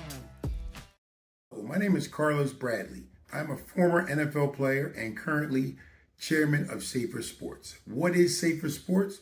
We are a soft shell technology company.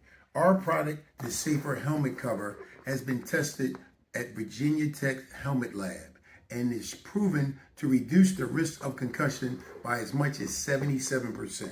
So if you have a youth league, a high school or college, and you want to be safer, get in touch with safersports.com. Just the ability when you got guys from all over the state and everyone's got things going on and trying to get organized and practice, taking the language out of the offense and just giving these guys the ability to just go and learn on the fly from it. It's my first experience ever with it, and it's phenomenal. I would certainly use it.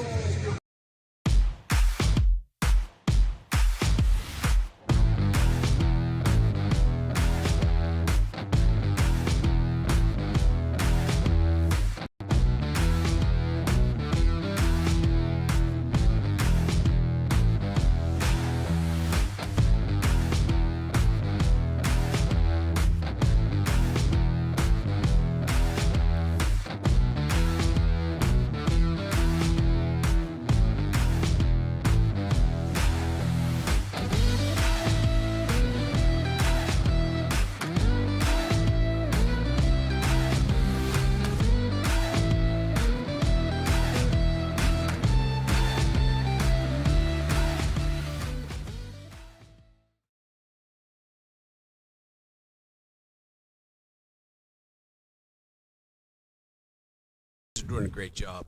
All right, we are back live. We're here at the Danville Moose. This is the State of PA Football with a Heavy Metal Football Show. With Dave Ackley right here. We got Carl Majer. We had Charlie Fisher, but he ran away. I mean, like somebody came in, hit him, and he took off after him. He's running that way right now. 12-ounce Coke, 5-ounce bladder. And Mr. Johnson, right? Yep. That's Aaron right. Johnson. Sitting here, he's a You'll see wide who's out. number And what does he 21? play on defense, Carl? He's a corner slash linebacker. So you're a DB hybrid. Hybrid, yep, exactly. And a good one. We spent a lot of time talking about Danville tonight, but we spent a lot of time talking about a lot of things tonight. And one of the things I want to talk about, Carl, is do you look forward in the season? You have to. You have to look forward in the season. So one of the things that you're probably looking forward to and checking out as we get close is playoffs and the brackets. And we have the brackets loaded up right here on our website. You're going into District 3. Have you even looked at any of the District 3 teams yet? Politically, no, but yes. Yeah. So, I don't try to look too far ahead. I try to tell the kids, we're focused on one game. But as a coach, we're always trying to plan out what we're going to have. But I was told last night that we might have a first-round bye because Kalamazoo Valley is going to – It's Kalamazoo. They did miss the cutoff, though. The cutoff was last Friday. There are injuries, so they're being allowed to wait a week to see how much injuries. But I was told that their coach stepped down, too. So I don't know what's going on. That's what I was told. So I don't know what's going on there, but we'll take it when that week comes. That's too bad. He's a good coach. He's a good guy, too. But when you're looking at teams, you got to be looking at a team like Birch Catholic, they're a pretty good football team. They're resurging. They're not the Birch Catholic they used to be, but when you got a team like Lancaster Catholic, you've got West Perry, and you got Wyomissing. Very nice. Charlie, it was good to see you. Nice Charlie Fisher. He's running in front of our camera right now, Charlie Fisher, so he's taking off. Thank you, Charlie. Thank you. I appreciate it. We're going to come back. Thanks, Charlie Fisher, being on. One of the great guys in football. Yeah, great guy. Wyomissing, of course, but these teams, Wyomissing, they're good, but Coach Wolfram does a great job at Wyomissing, but they're beatable this year. I think Danville has built the program. Mike did a great job before you came in here, did a great job, and I think now you could put your name in with some of these schools. West Perry is kind of a team that I'm going to see on Saturday. They're knocking on the door every year. I'm going to see on Saturday they've got Ian Goodling and their quarterback back. They mirror your football team. So Westbury also a good football team, but you look there, there's a lot of offenses that can score fast and have some good defenses, and like you said, I think we were right up there with them. It's going to be very interesting down the stretch here. Our destiny's in our own hands, and we had this saying that Danville's the only one going to beat Danville, right? And don't let that happen. But we're not looking past a team like a Loyal Sock or anybody like that, right? No way. No, we can't look past. I'm Loyal not looking Sock past because this Friday night. Yeah. This is just talk. So we're just talking. Hypotheticals. You kind of get familiar with the oncoming traffic, is what. Well, you have to. And you got to familiarize what you could come up against, and you take all the brackets scenarios and say, okay, if this one got beat or upset, and you got to see what kind of offenses. Familiarize yourself and put some semi game plan together if you're going to keep going in these steps where you would be. But you take one at a time, and then once you get to that next step, you have a good idea where you're at. Yeah. So okay, I'm looking at the list here. Hypothetically, what would you rather face, the wing T or spread offense? I think exactly. I mean, our defense is very fast to the ball. I think we have a very good defensive line up front that we can play with either one. Like I said, I don't want to try to overlook anything, but right. I think we're that versatile and that have that many athletes that we have the flexibility that whatever's thrown at us, we can make adjustments and try to stay with it. Right. So let's do a little statewide talk. Let's talk statewide. Let's talk state football. We don't live in a vacuum. So let's move out to the state, out of District 4 for a couple minutes. I want to bring some stuff up. We're going to look at District 1 right now. Okay. Last week, our number 3 team got beat by Chester last week, 28-19 on Saturday in the rain. That's got to be a challenge when you're a throwing football team and it's pouring down rain.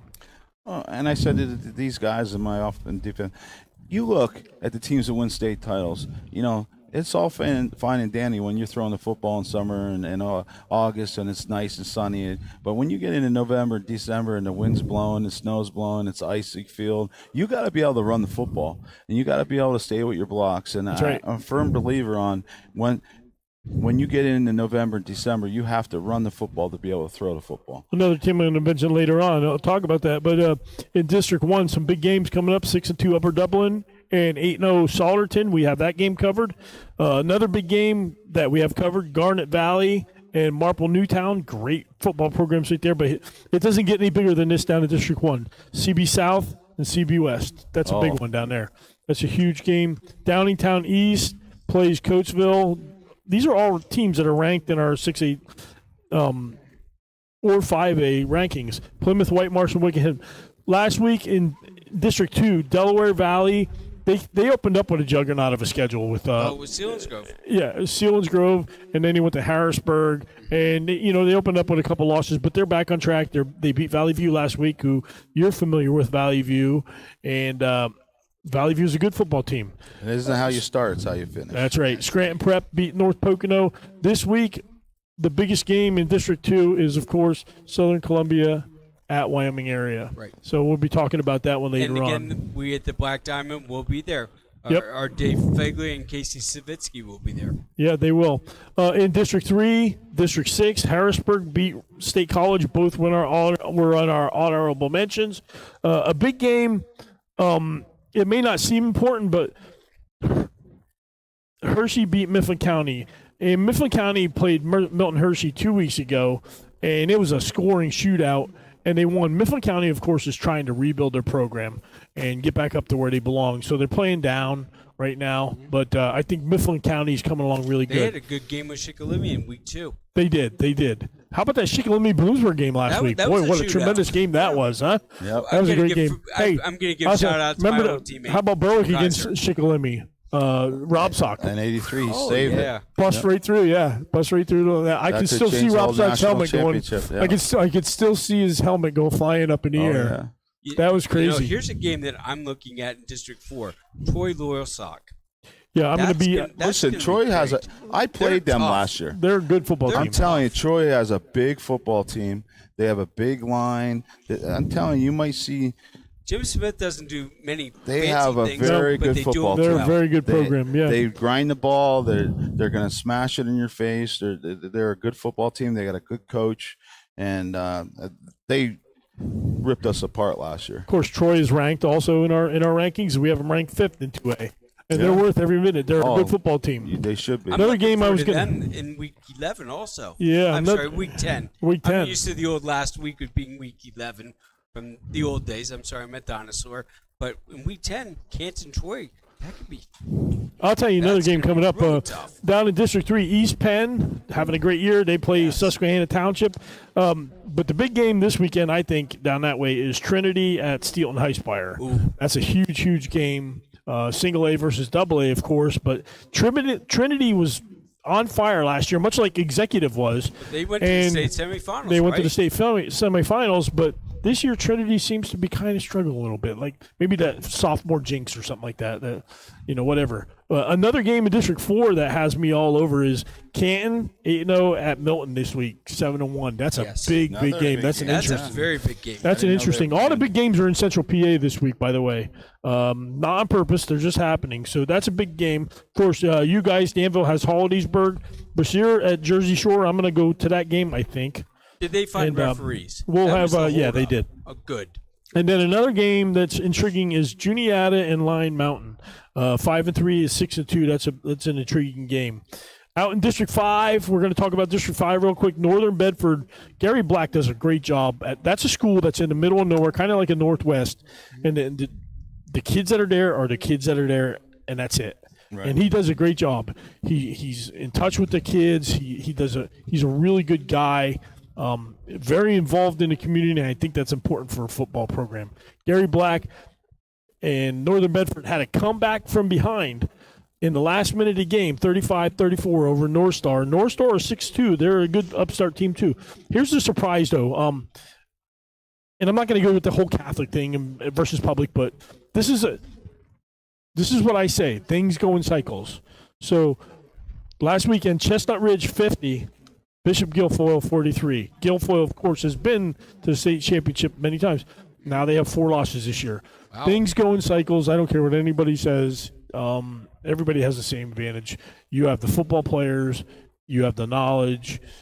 I mean, you're winning football games, and that's it. I look at my rankings right now on PA Football News, and I see all these teams that don't have the alleged advantage, and they're ahead of all these other Catholic or private schools, whatever. Berlin Brothers Valley beat Winburg. Winburg is a great program. Berlin plays North Star this week. Another big one is Chestnut Ridge at Richland. So it's all coming to a head this week. It's all coming to a head the next 2 weeks, man. Like, now we're battling for playoff lives, and seedings, so. Toughest football coach ever from Pennsylvania went to Winburg.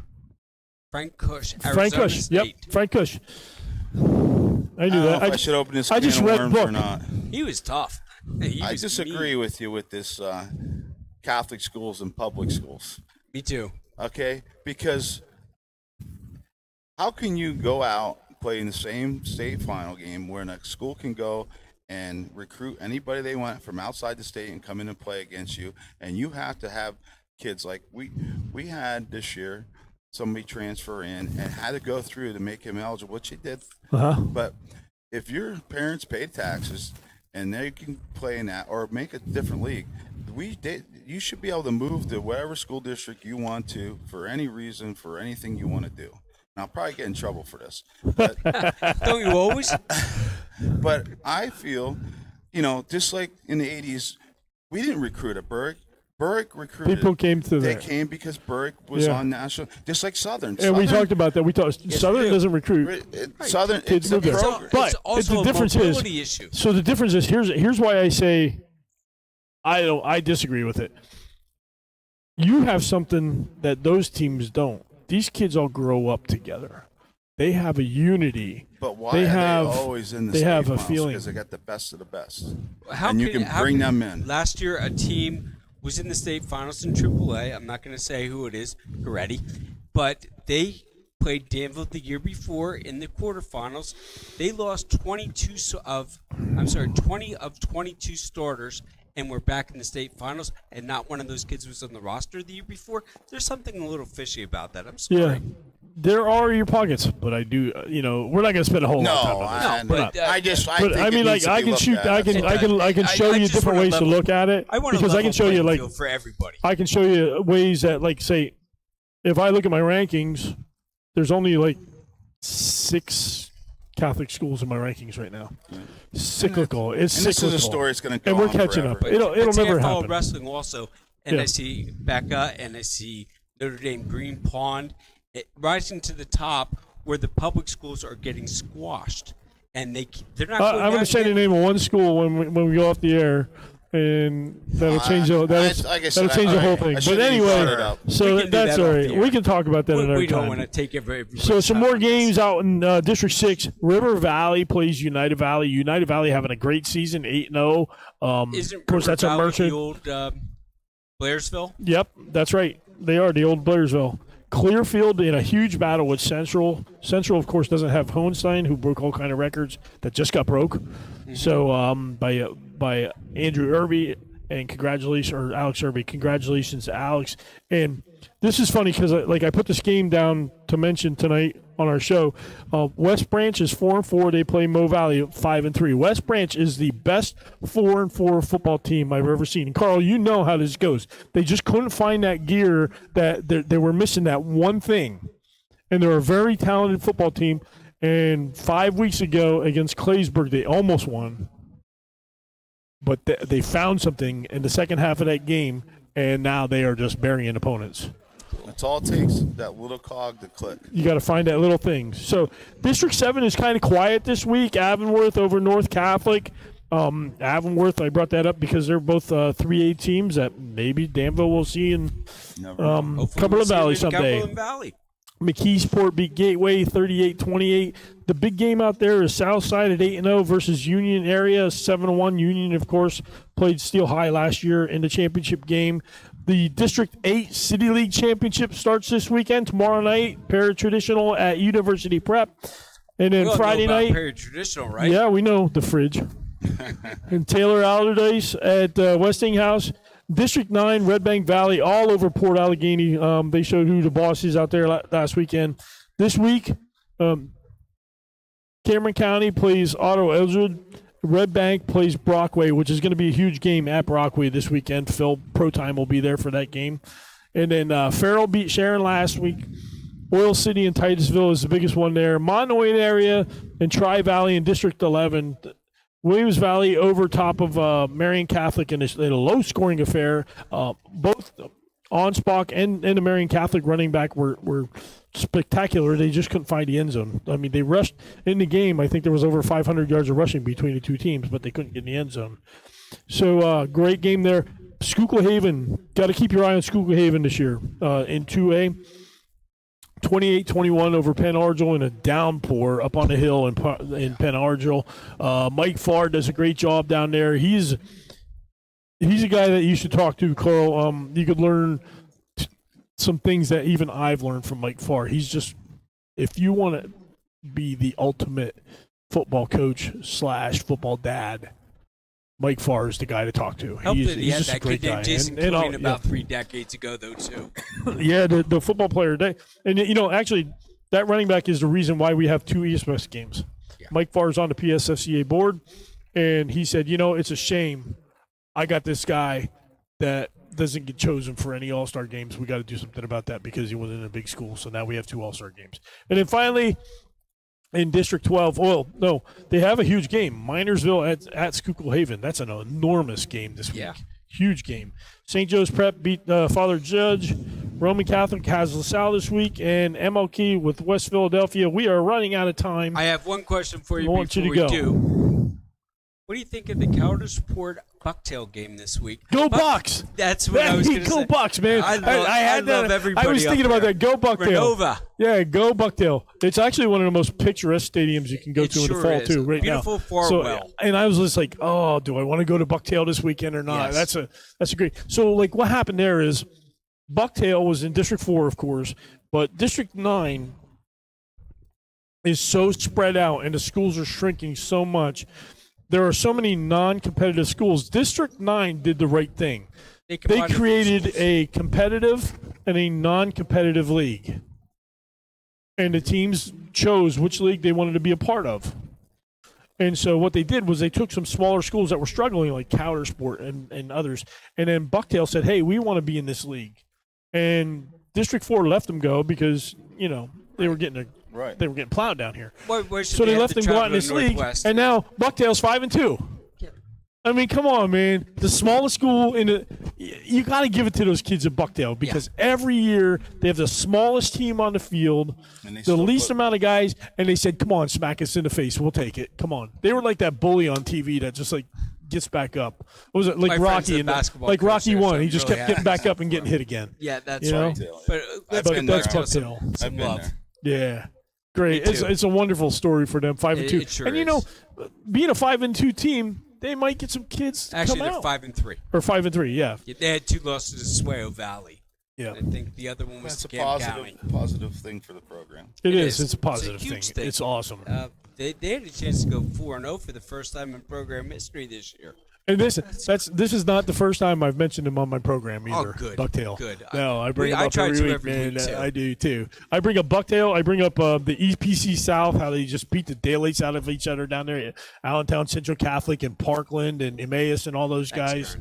And thanks for being. You know, one of the things we talk about, Carl, Tried to have you all year, you know. we talk about District 4 lately, and we tell people the center of the state is getting overlooked right now, and that's fine. Let it be overlooked because there's some good football being played in the center of the state in District 4 right now. I agree with you. Yeah, there's good football teams. It's always been good football on this area. Hey, this was a great show. I enjoyed this. It was fun. It was very different. To Danville.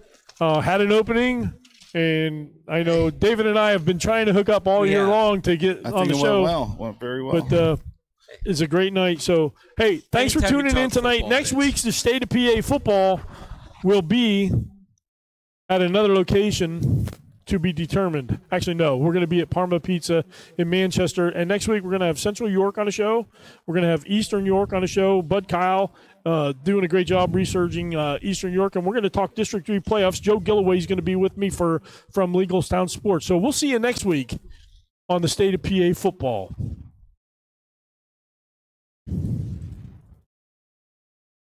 At PAFootballNews.com, we've got you covered. If you're looking for the best coverage of high school football in the Commonwealth of Pennsylvania, check out PAFootballNews.com. From schedules to rankings, game coverage to Friday night scoreboard, live streams, and more, PA Football News is the one-stop shop for everything high school football in Pennsylvania. Follow us on Twitter at PAFootballNews and visit us at PAFootballNews.com. We got you covered.